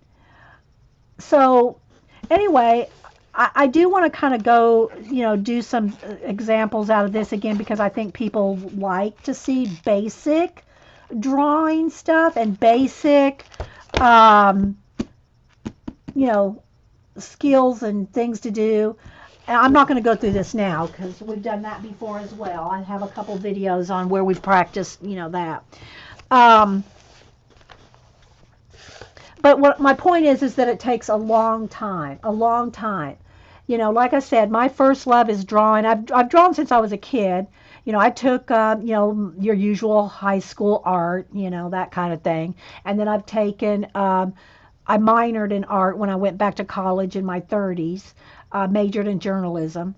But I don't want to get into health issues, but I had to have a kidney removed, and that kind of threw me out of college, when I went back. But all the time, anytime we moved, when being in the military, grew up in the military, married the military, we always moved, and always took different your community college classes, and a couple of art classes, tons of life drawing. Anytime you can take life drawing, that's going to be your best way to learn how to draw, life drawing.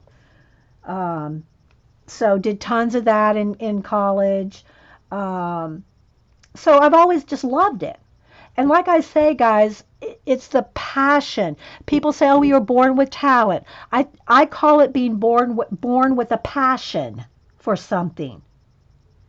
Unless you're there's geniuses that are born, but I'm just talking for the normal people. You're usually born with a love of something, and how much you develop that love, have the opportunities to develop those skills, take classes. It's going to depend on how much money you got to take courses, classes, training. I mean, anybody can wake up, anybody can be born at 4 years old, find a flute and pick up a flute and say, oh, I love a flute. And they never have a chance to take a music class. Well, that's not going to matter how much they love it, Well, it can matter because some people are dedicated enough to learn it on their own. Most of a lot of stuff I've learned has been self-taught through books. And I say self-taught. I'm not really self-taught in the sense that I buy a book, I'm being taught by that teacher. Does that make sense? I'm being taught by a book I bought. So it's not like I'm self-taught. I self-read the book and self-practiced, but it's still you're being taught something. So what I'm saying is you can be born with a passion for something, and depending on opportunity, time, resources, all that factors in to how well you will develop that.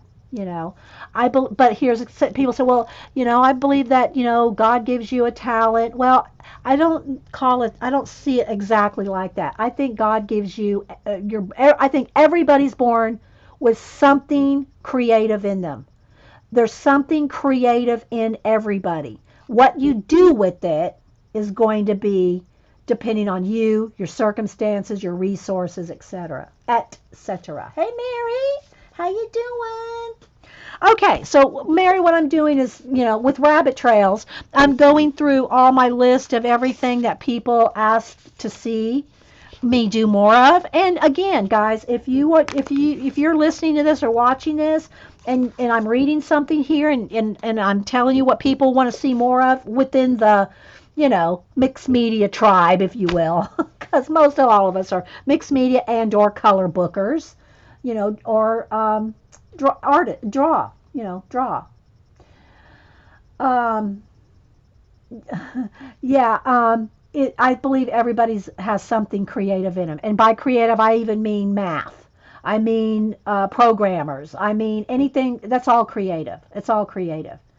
If you have a love for history, a love for research, a love for discovery, just name a job, and it's a creative something. It's in some way. It's some kind of creative something, a skill that you want to develop, and depending on how much you work at it, And again, some people may differ with me on this, but it's okay.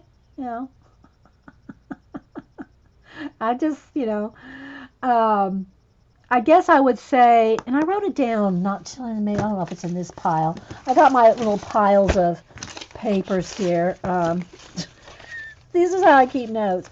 I wrote it down one day because when we were all talking about it. What did I write? How did I do? Passion. What did I do? Practice. Where did I do? Let's see if I can find it here. I got to go through. I thought I'd finished all my notes this morning, and then I found this big stack of notes here on my table. So I found, oh, you didn't finish going through all your notes. Where did I put it, though? But I wrote down a note in the middle of the night when I was thinking about it. Ah, wait here. I think this is it. I think this is it. Ah, I found it. Passion, practice, patience, and prayer. There you go. Okay. All right. So let's go back here. Where did I leave off? More on art scrolls. And the art scrolls are just a big roll of shipping paper, the craft color shipping paper. It's a big roll of it, if anybody wants to know what the art scroll is. Tips on blending paint in abandon. And this is something, and I do want to make a note of this because this might be something we can do a little test of. We're already almost 2 hours into this. This is the Society of Idea Collectors. Number 25 is what I'm naming this video, Idea Collecting. Paint blending. Because I do it all the time, but I'm not real specific about it. Different ways with acrylic to get rid of a blank page. So I'm calling that the paint blending, and it's kind of like the reverse collage where you get rid of something. Paint blending, and I'll call it edge blending. Maybe we'll do a little test with that here. Okay. Somebody said to do a collage diorama, and I wrote down, I sort of do that already with posters.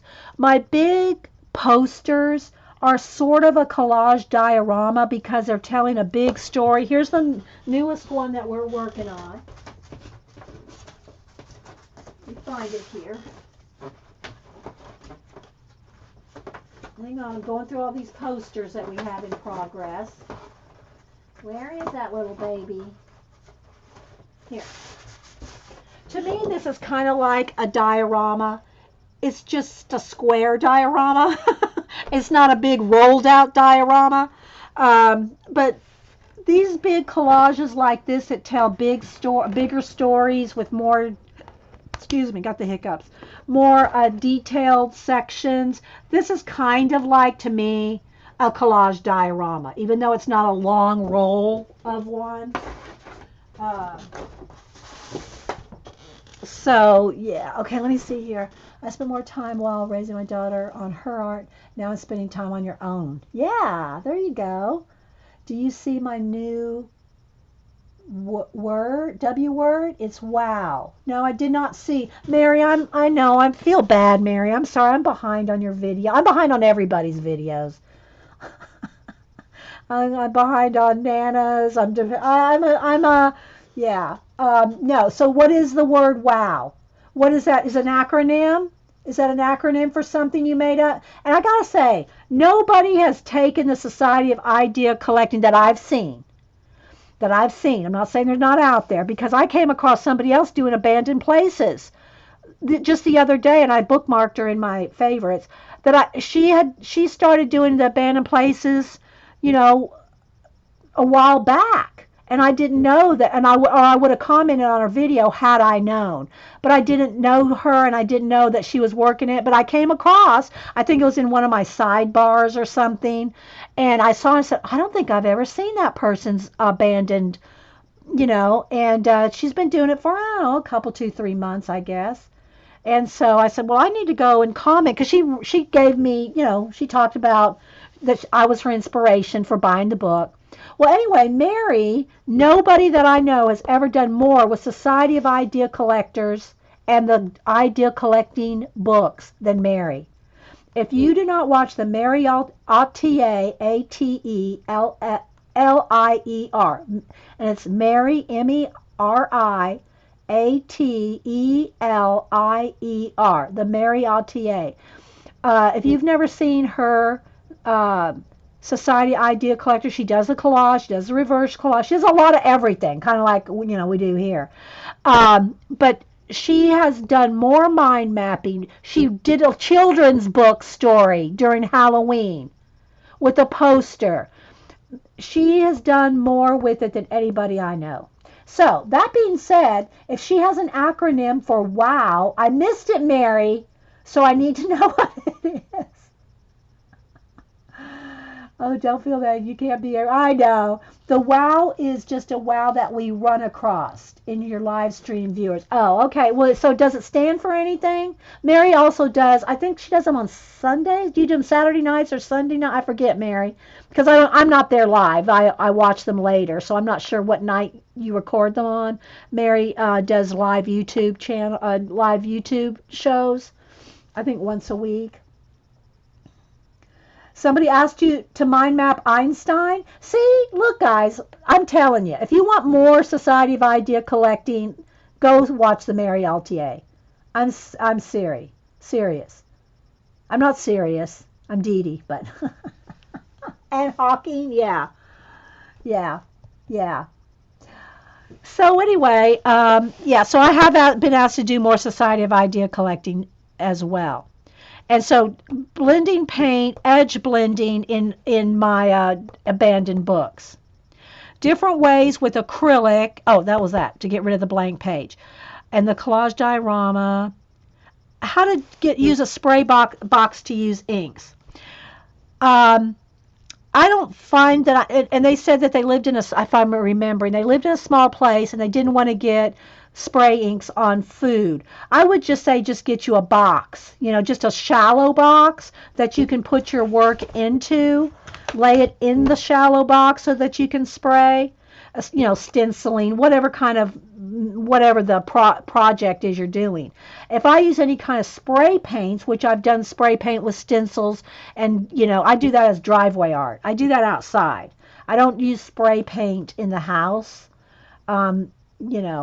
Even though if you use a mask like Artistic Biker Blade, he puts on that mask when he sprays paints and stuff inside. Anyway, so I do all that out in the yard. But we're just talking about things she means, just like the little pump sprays. the little dilutions and those kind of things on stencils. Just get a shallow box, you know, and just set your work in it so it doesn't go anywhere. But I don't do that because, you know, I don't care if it gets in my food. No, I'm just kidding.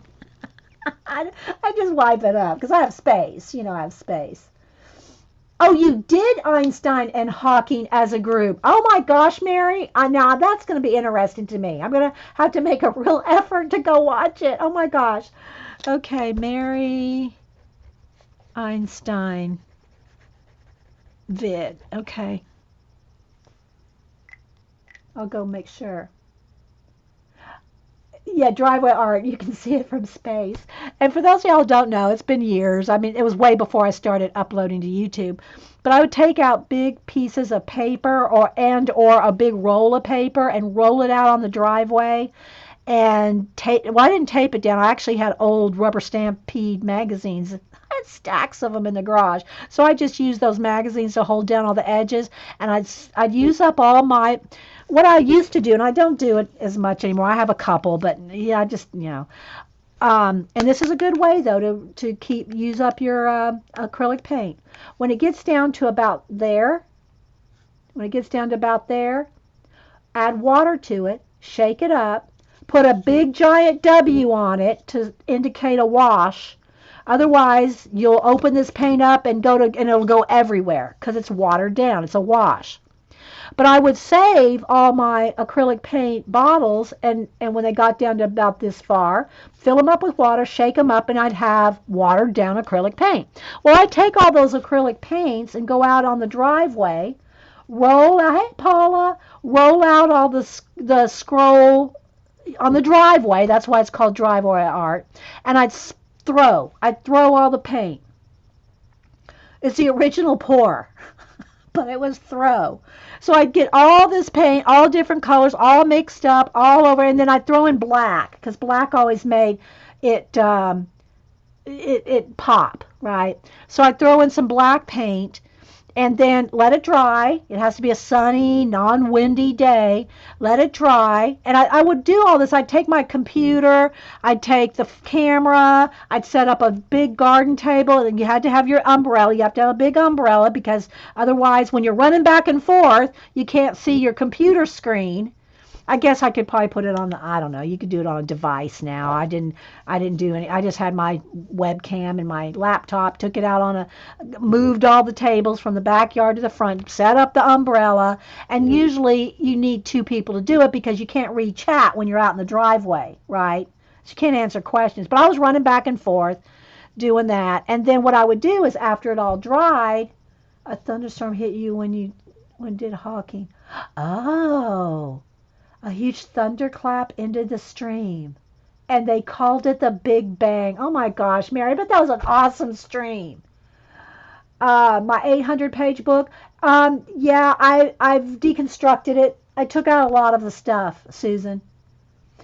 I love my big 800-page, huge, oversized journal, but it's and I did what did I do? And I did my kanji in it.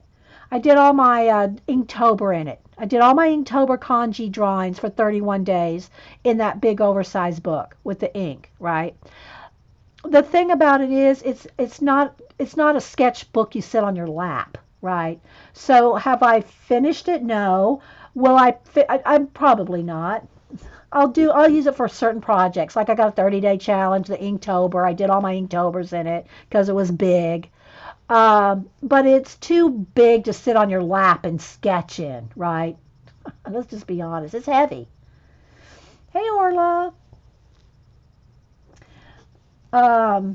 Okay, so where were we? Okay, so if you're just joining me, I'm reading my list that I wrote down that everybody gave me suggestions, okay, of things they'd like to see done or done more of. So I want to try to wrap this up. We're already after, oh wait, maybe we're only at, let's see, an hour. Oh yeah, we're almost at 2 hours on this Society of Idea Collector, episode 25. Thank you, Pacola. Well, so let me get finished reading them. Then we'll come back and do a little something, something, okay? Maybe we'll do some paint blending and edge blending demo.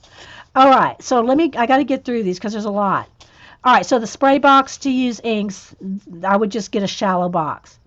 How I decide on how I decide on color book backgrounds. Oh, what supply, how I determine what I'm going to do on a background. That's another one that I really don't talk a lot about. I usually decide just on, depending on the, what's it, decide on what to use in a color book background. I usually let the piece be determined. The Halloween one that I just showed you with uh, Jasmine Beckett's Halloween with the pumpkin and the glowy eyes. I knew I wanted it to be, it was Halloween. I wanted to do a thunderstorm. So to do a thunderstorm, I painted the background black, which I love me a black acrylic background no matter what. I can do something with a black acrylic background. And I love the way it looks. It's just my favorite, so I do it a lot. So I needed that background before I could draw in the lightning bolts. See? So that's how I determined that. So, but that is a good question. Okay. They're all good questions. How I organize supplies in my room. My number one tip would be like with like. Color books with color books, paints with paints, markers with markers, stamps with stamps, ATC stuff with ATC stuff. I'm just looking around here. Paper with paper, cardstock with cardstock, flowers with flowers, pens with pens, ephemera with ephemera, collage bits with collage bits. That's my number one tip for organizing your supplies. Like with like. Um, Using metallic Prismacolors. I do not like metallic Prismacolors. I don't like metallic pencils. They're not true color to me. They're not true gold, true copper, true silver. They're a flat version, and I understand it's in pencil. It's not going to be like your acrylic paints or your other glittery supplies. That being said, it doesn't come across to me as true. It doesn't come across as the true color. The copper, the silver, the gold. It's not true copper, silver, and gold. It's almost like a matted down version of it. So I don't like them. So if I'm going to want metallics, I want it to be metallic. You know what I mean? So, oh, thanks, Kimberly. So can I? I've done it a little, but I don't like the way it looks. I just don't like the way that metallic pencils, not Prismacolor in particular, any of them. They want me to do Northern Lights to paint or color. They didn't. I don't think they specified the Northern Lights. And again, I would tackle doing the Northern Lights like I would do a nebula. How I do. I would do it the same way as I would do a nebula. I would, do the same thing. I would just do it with more colors. It would be kind of the same process, except I'd probably have some Alaskan mountains here, to give it so that you would know that it's Northern Lights, and then just have colors. We've actually seen the Northern Lights when we lived in Alaska. I would just get a photo. I would get a photo out of the Northern Lights to see the shapes, and the color combinations, and I would start with a black background and work with color pencil and maybe some smushy baby wipes to get a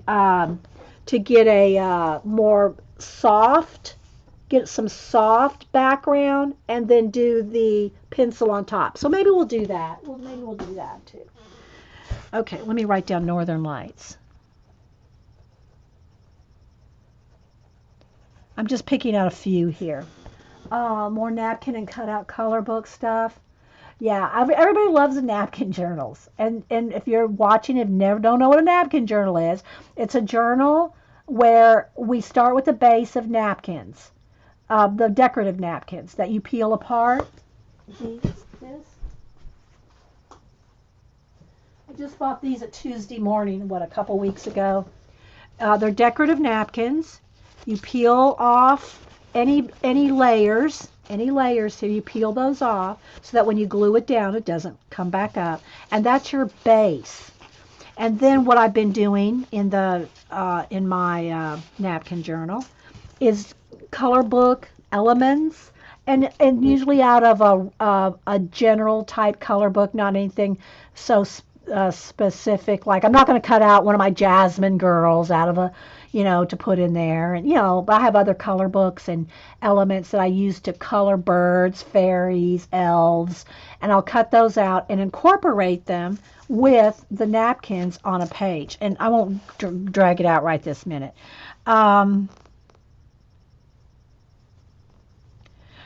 Sketching and coloring birds. See, that's something that I would love to do, especially on the scroll. So scroll, sketching, because everybody asks about the scroll, the art scroll, sketching, drawing birds. I love drawing birds. I love drawing birds. So that's something that I would put at the top of the list, because that's something I would really love to do.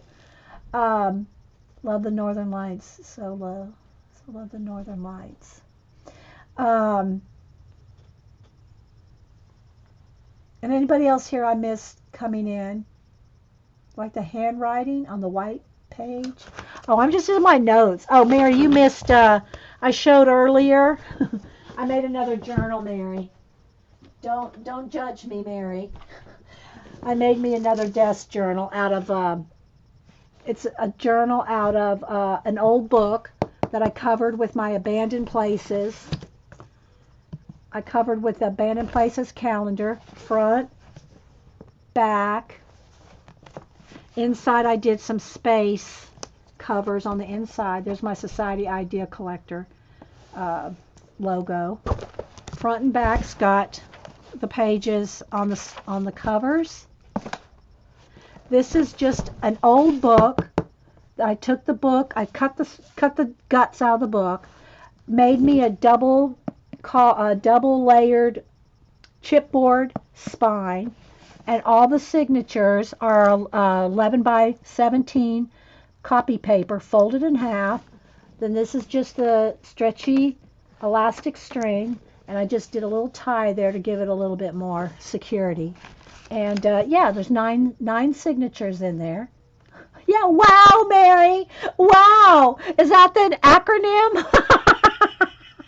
I showed this at the beginning of the show here. And then I just have one of these smash book binds. Okay, we're going to run out of time here. I'm not going to have time to finish this if I don't. I just want to finish the list here. Yeah, it's a huge book. It's not as thick as my old desk journal. That I showed that earlier too. Okay, let me just start reading some of these. All right, so sketching and coloring birds. More magazine collage, more jelly plate. What to do with the papers. Oh, what to do with the jelly plated papers. And I made some notes here. You could always use them on cards and backgrounds and bookmarks. But of course, as I talked earlier, if you want to use your jelly plate papers in your collage, I recommend using your deli papers because they're so thin. And I showed that earlier. More syllables pages with the syllable, leftover ephemera type stuff, using that in our syllable weekly page. More in the mini magazine ICPP journal, idea collecting, prompt playground, art journal collage covers. Okay, I wrote there that I did 3 of those for the new year. I did collage, art journal collage covers that were just traveler size notebook collage covers. I did that for the New Year's show. I did 3 of them and I gave them all away. So I can't show them to you because they were New Year show giveaways. I think it was 3 or 4. I think it was 3. So if you go back and look at my New Year's Eve video, you'll see how I made those collage covers.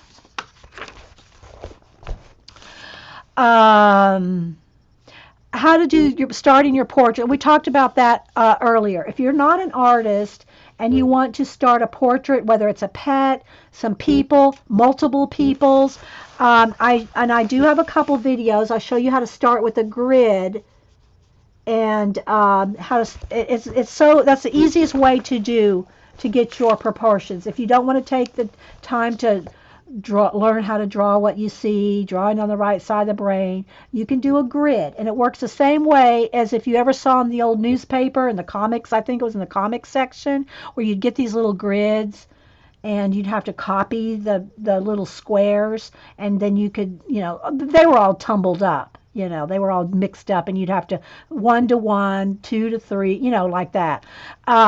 But anyway, it's essentially the same thing. And I've shown it before, and I'll have to do it when we get out the drawing on the right side of the brain segment. We'll do that again.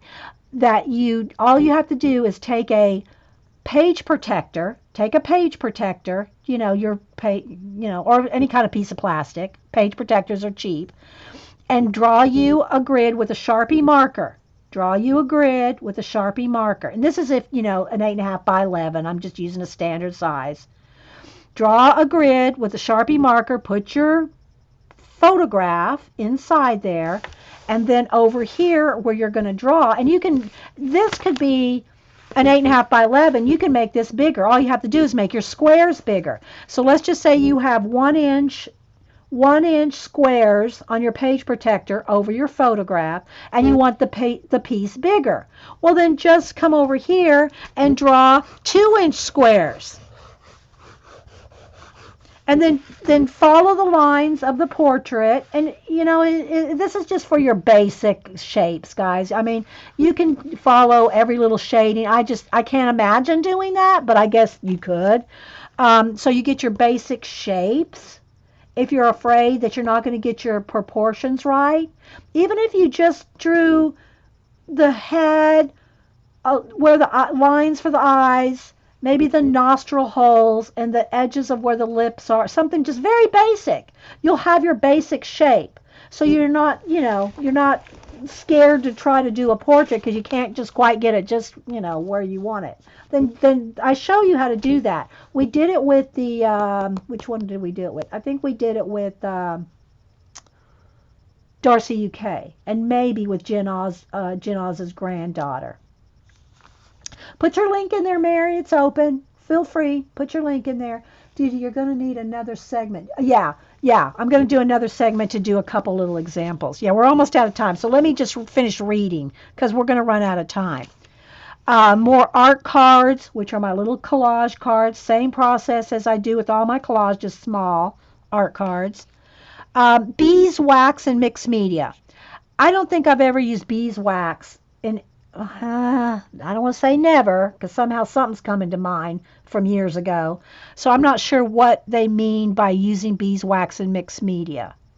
I'm not sure what the purpose of that would be, other than waxing your pages so they don't stick together.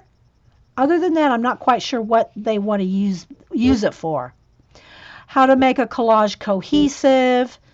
I would say the number one thing to help make your collage cohesive, other than doing something small, something light, something dark. The main thing to make your collage cohesive is your color. Your color will make your collage cohesive.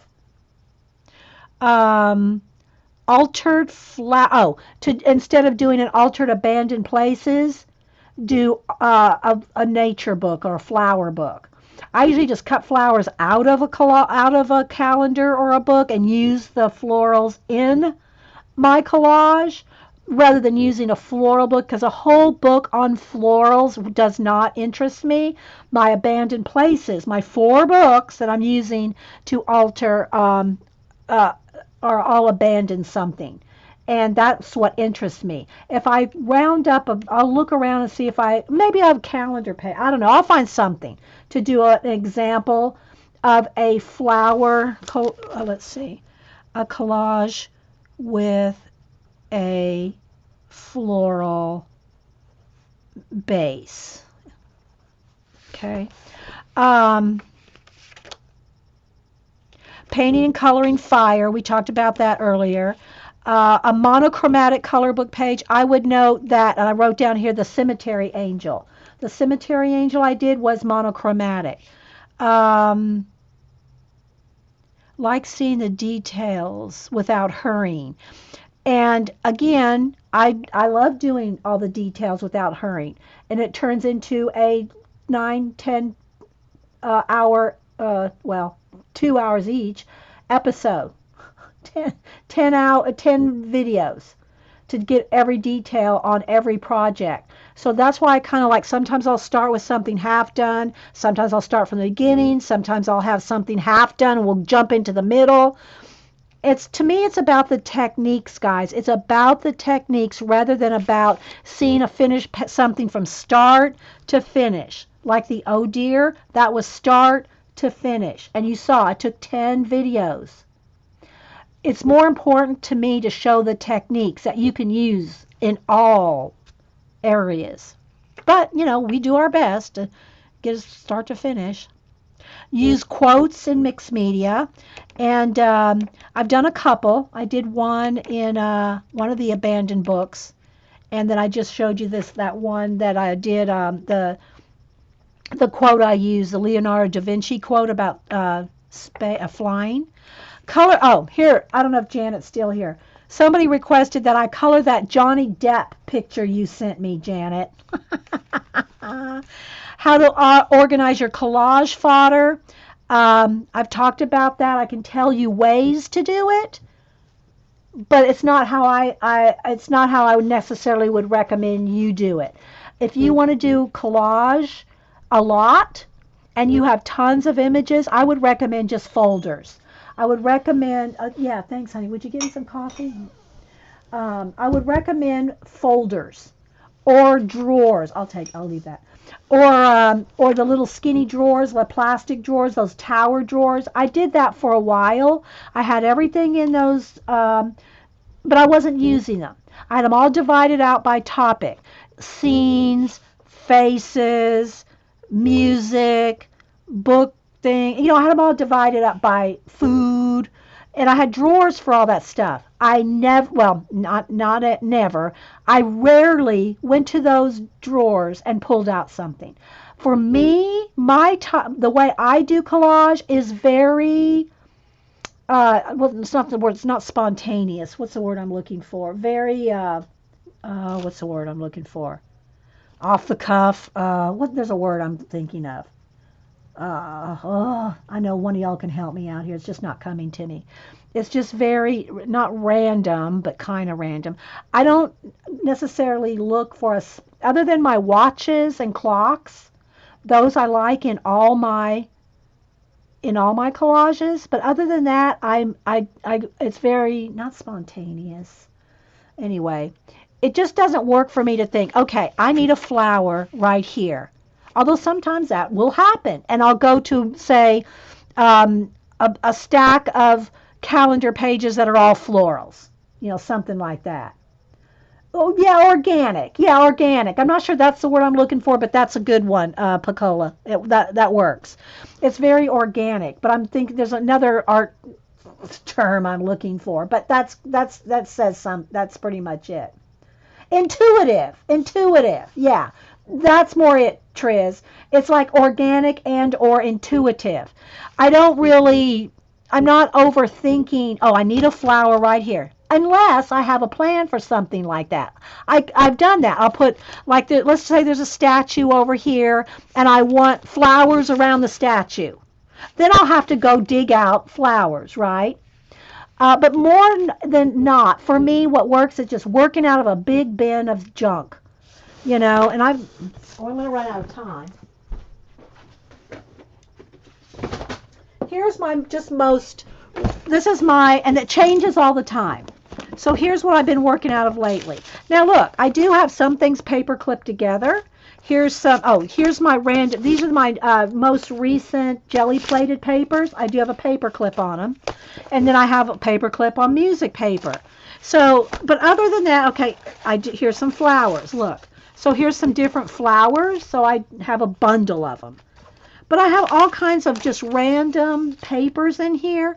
And so when I'm doing my collage, it's more often than not, other than my watches, and because I like the element of time, I'm just digging out. And I let especially if it's in one of my abandoned places, I let the abandoned places page speak. Okay, I got to get through this list. I'm not going to finish it in 5 more minutes. Okay, let's see. Let me at least read it. Color the Johnny Depp. Someone else asked like a golden retriever. And again, I can do these animals and pets and birds and dogs on, the art scroll and stuff. But, I think what people are meaning is they want me to draw their dog. And I only do those on commission or sometimes a special occasion. Sometimes when I have extra time, I'll do a pet that's passed on as a special something. But I wish I could do everybody's pet that's passed on for free. I just can't do it, right? There's more pets that pass on than is humanly possible for me to draw for free. But I try to do them every now and then. The poster from start to finish. Again, there's a few in my playlist. Look at mixed media collage poster. There's big posters that I've done. A very basic collage from on a book. A very basic collage. I'm not sure if they mean like from a book. And I wrote down like reverse collage, like from a book. Most all my collages, guys, I walk you step by step, from abandoned places all the way through a finished page. So I think I kind of do that already. And then I think it was Sharon L. I think I wrote this. She said she loves my pumpkins in October when I decorate my pumpkins. And yeah, I like doing my pumpkins every year. Large scale journal. I do, the giant, the scrolls. And I do have some big journals that I've worked in, like the Smack and Dragon. It's hard to do those on camera because I have to move my camera so far away that when you have a huge piece, even the posters, it's hard to see when I do any detail. And so what that means is I have to try to zoom in real close when I'm doing something tiny, way back up when I'm doing a big section, then way back down again. And not only is that hard to do and hard to concentrate, my lighting plays havoc whenever I do that. So it's very trying for me to do those big pieces. Unless you just want to see me do, and that's what usually happens, I'll do the big, giant, glue downs, the layouts on the posters, like this one. You'll see me get this far, this big, but then if you want to, then when I go in here to, like I want to turn this into a water pool here, well, if I'm way back, and I'm kind of zoomed in now, but you can't see the whole poster, then I have to zoom in, readjust the light, and then when you want to see the whole poster again, I got to move the camera back up and readjust the light. It's very taxing. It's very wearing. It's I'm very tired just thinking about it because of all the camera issues, right?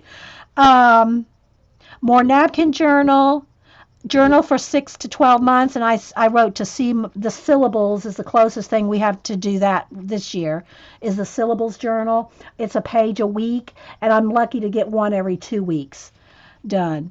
More demo from how-to books, and this is something that I do want to write down because I do like showing that. More demos from how-to books. We've done a couple of the Color Book Girls books from how-to books. I've done Mark Crilly's Realism Challenge. The next one I would like to do, and I want to do this next week because this is when I want to give away the book. during the first week of April. I want to do something out of Draw and Color Bailey J, something out of her book here, a little demo out of this, and then I'm going to give this book away. It'll be on YouTube. It'll be a YouTube giveaway. So I want to do that next week. That's the plan anyway. And again, I want to work out of drawing on the right side of the brain again. We've done that over the years. How I built my black shelf here. How I built this.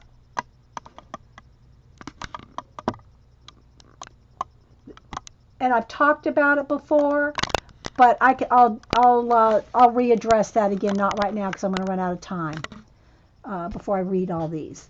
I've talked about how I did it. More driveway art. Greeting cards. I wrote no. I don't make, I hardly make art cards anymore. I don't make ATCs anymore, and greeting cards would fall down the list even further than that. Different types of paint. And I use different types of paints for different projects. They want to know about the different kinds of paints and what they do. I think you kind of get the idea of because I use my acrylics, I use my inks, I use watercolor, I use washes. So I'm not quite sure what else I could say about different types of paint. I would say if you're unsure of a paint or what it'll do, get out every kind of paper you have and swatch it on every single paper. Some of this work y'all got to do yourself. Just saying. You've never seen the scroll. Oh, well, I can't pull it out. Well, I did this last week, Susan. I have a video. No, I did it. Okay. It should be the last video that's uploaded now. It is drawing. I called it drawing and flipping through drawings. It's the last video before today. It has a picture of my dog on the thumbnail. I talked about the scroll, show the scroll, and how I cut up the scrolls. So it's the last video. I did that. It's on YouTube now. Someone wants me to do a collage in a country theme, like with barns and things like that. And that's I would like to try, well, I've done collage with all kinds of themes. It would have to probably be a collage either from scratch, from nothing, and I'd have to find some barn pictures and everything. That means doing a little bit of research. Or if I find a book that has barns in it to start with. But in my abandoned books, there are some abandoned barn-esque buildings in some of the abandoned, my abandoned books. Okay, how to color glass objects. And again, I wrote that we should probably use some of the Color Book Girls, the two books that I have, the Jennifer Zimmerman and the other girl there's some stuff in there, and that would be like a twofer. So we would use a how-to book, we would do a color book, it would be a threefer, and a color book and how to do glass. Here's another question was how to color leaves and flowers. And other than watching me do them in my color books, my best tip would be, and maybe I'll do this here, is to find a floral. Maybe we'll do a little bit of some of these on the next episode here. I know I'm almost out of time. Find a floral reference. And what you do is you find a floral reference, whether it's for a flower, a leaf, or anything else that you want the right colors for, a bird. Find a reference and practice. I know people don't like that word. Practice seeing what colors you can see. Maybe we'll do that. We'll do that here in a minute. Okay, I got a few more. Mixed media from scratch, and I put a note here to see my Diane Reevely journals, my faux leather cover journals. I have two or three ones that I've gotten from scratch. Some I use color book pages, some I use, anyway, we've done that a lot. Animal collage posters. Yeah,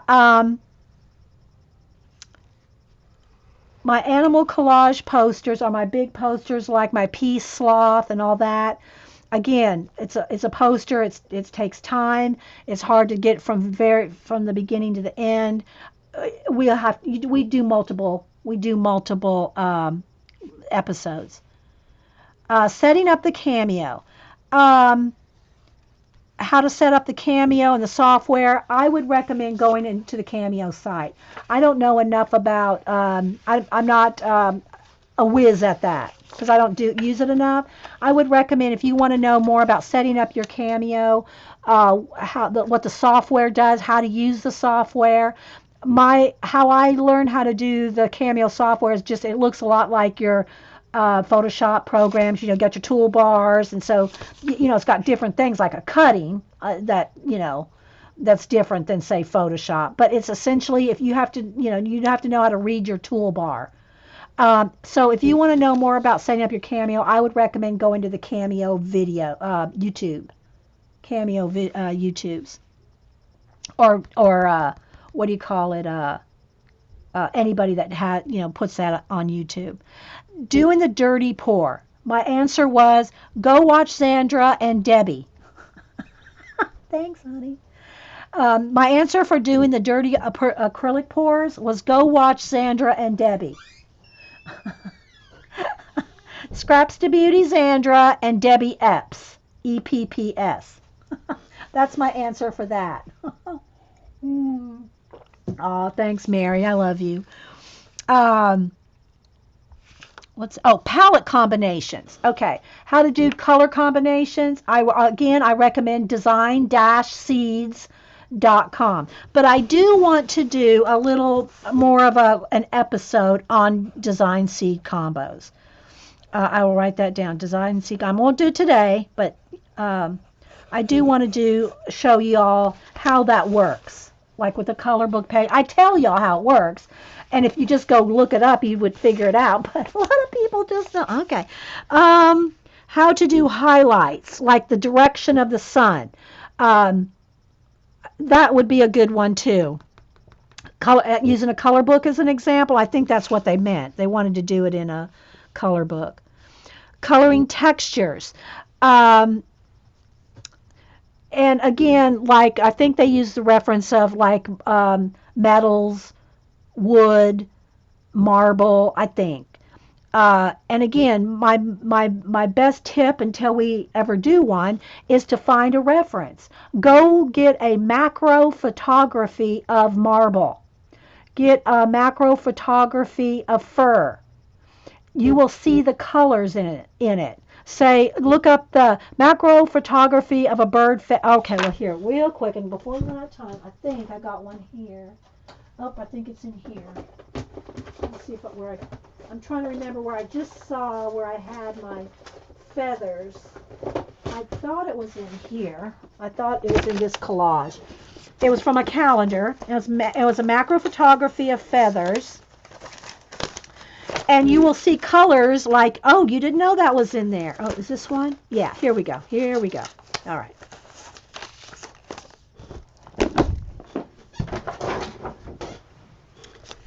So if you're looking at a feather, say a parrot probably, and you want to know the colors in a feather of a parrot, look, you're going to see every color.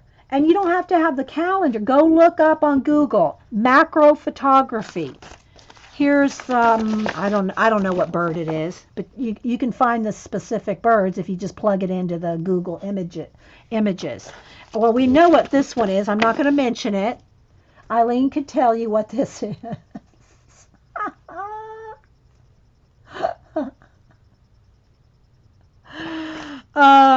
And here's another one. This is, I think, this is a different. This one might be a bluebird. I don't know. But anyway, you see colors.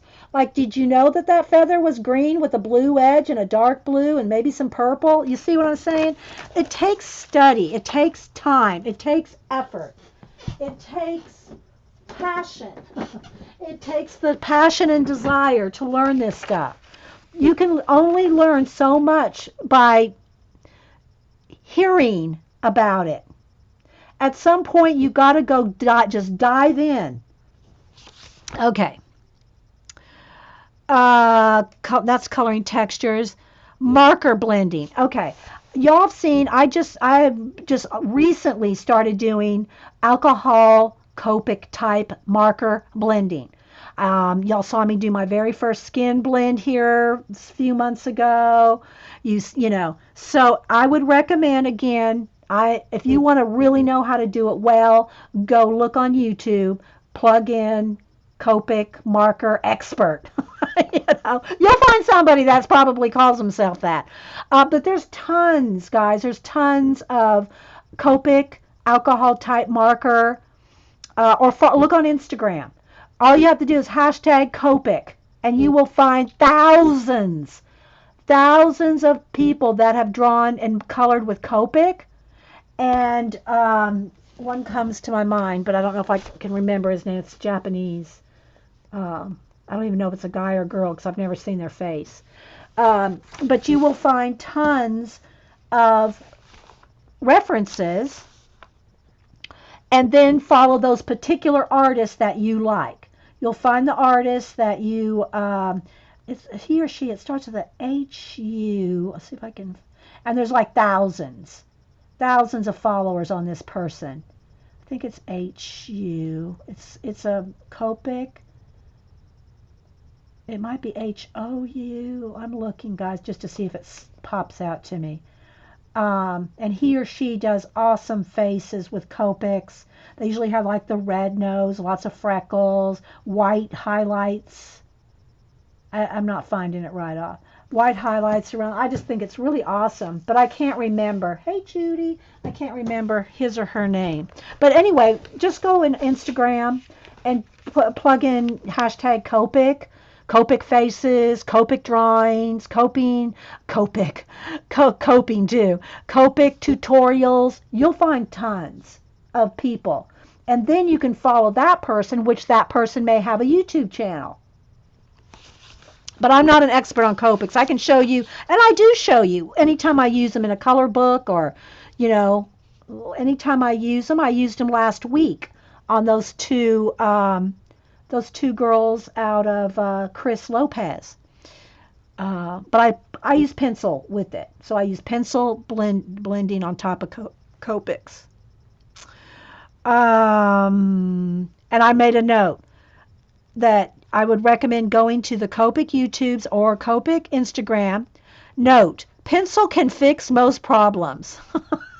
For me, a color pencil can fix anything. And then somebody asked about a demo on different types of mediums.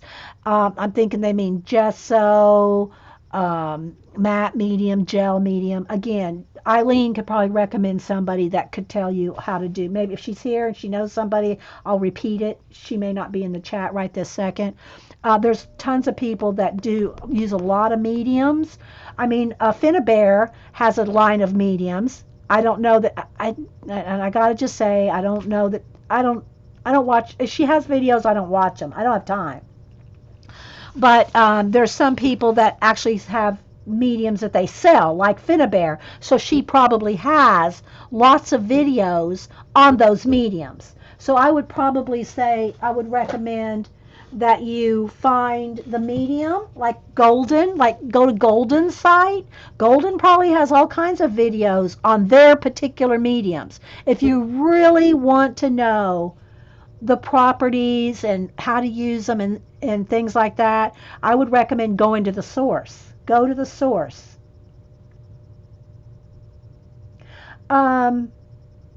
You're looking forward to trying that, CBC? Yeah, markers are a great base, but to me, it can be an expensive base, and it doesn't give you the tooth that watered down acrylic paints give you. You know, the colors are cool. That's fun to color with them, and I'm not saying, you know, they're awesome. But, you know, so are, you know, for smaller areas anyway. I wouldn't recommend doing a face with the Crayola. You could, but, you know, you're not going to have very many shades of peaches and tans and browns and whatnot to do faces with these, and they're going to be streaky.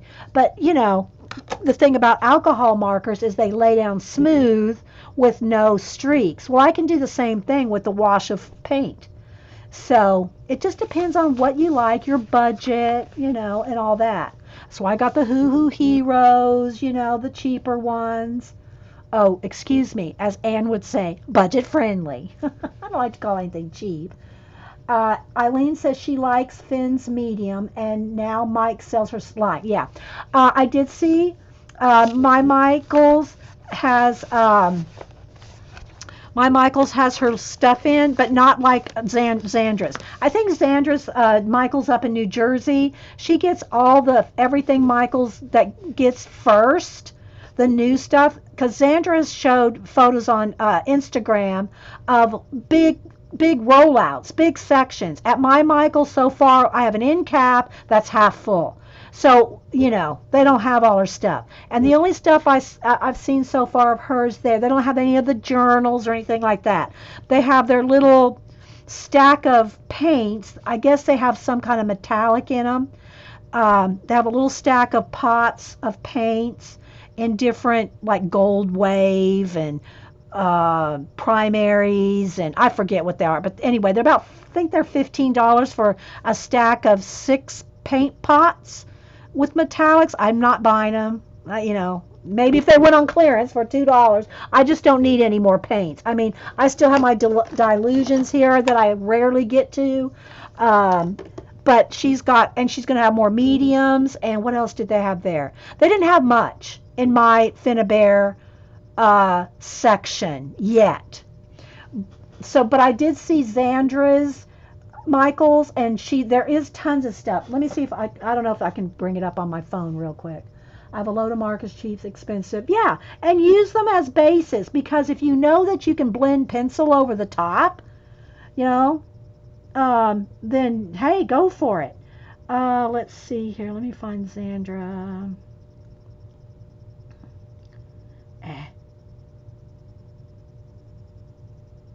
And let me see here. Okay. So, and I don't know if my phone will show it, but like here's the rollout at hers. Hang on, now that the show's almost over, I'll go ahead and, hang on guys, let me do not autofocus, well I want both. Right light and autofocus. Hang on, let's see if I can get it to focus. There. This is Zandra's. See how much stuff there is? Now let's see if I can pinch and drag without it fading out. Come on, Instagram. Oh, I gotta touch it. Come on. There's all kinds of dimensional items, paints. There, see that bottom where my thumb is? Those are the little paint pots. Right there where my thumb is. So she's got all kinds of things. And then she's also got, here's a close-up. See all the little medallions and dimensional stuff? Yeah. All right, now let me try to, there we go. Yeah. So she's got all kinds of new stuff. But my Michaels doesn't have that. Mine just has those little paint pots and a couple of items. It's just on an end cap. So Zandra, I think her store, her Michaels in New Jersey, gets everything first. Okay, guys, so I'm going to stop this. This will be called Society of Idea Collectors, episode 25. I'll put art inspiration and art ideas in the title. And that's what I wanted to do for this segment. And even though it took longer than, you know, I thought it was going to. But I'll come back for, you know, maybe an hour and do a little bit of something. Yeah, so if y'all have any questions, ask quickly.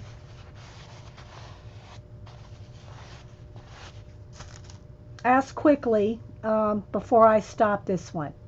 All right, Eileen says her waxes are amazing. See, well, Eileen, does she have demos herself? Does she have videos herself, or does she have a design team, or where do you find the demos for these things?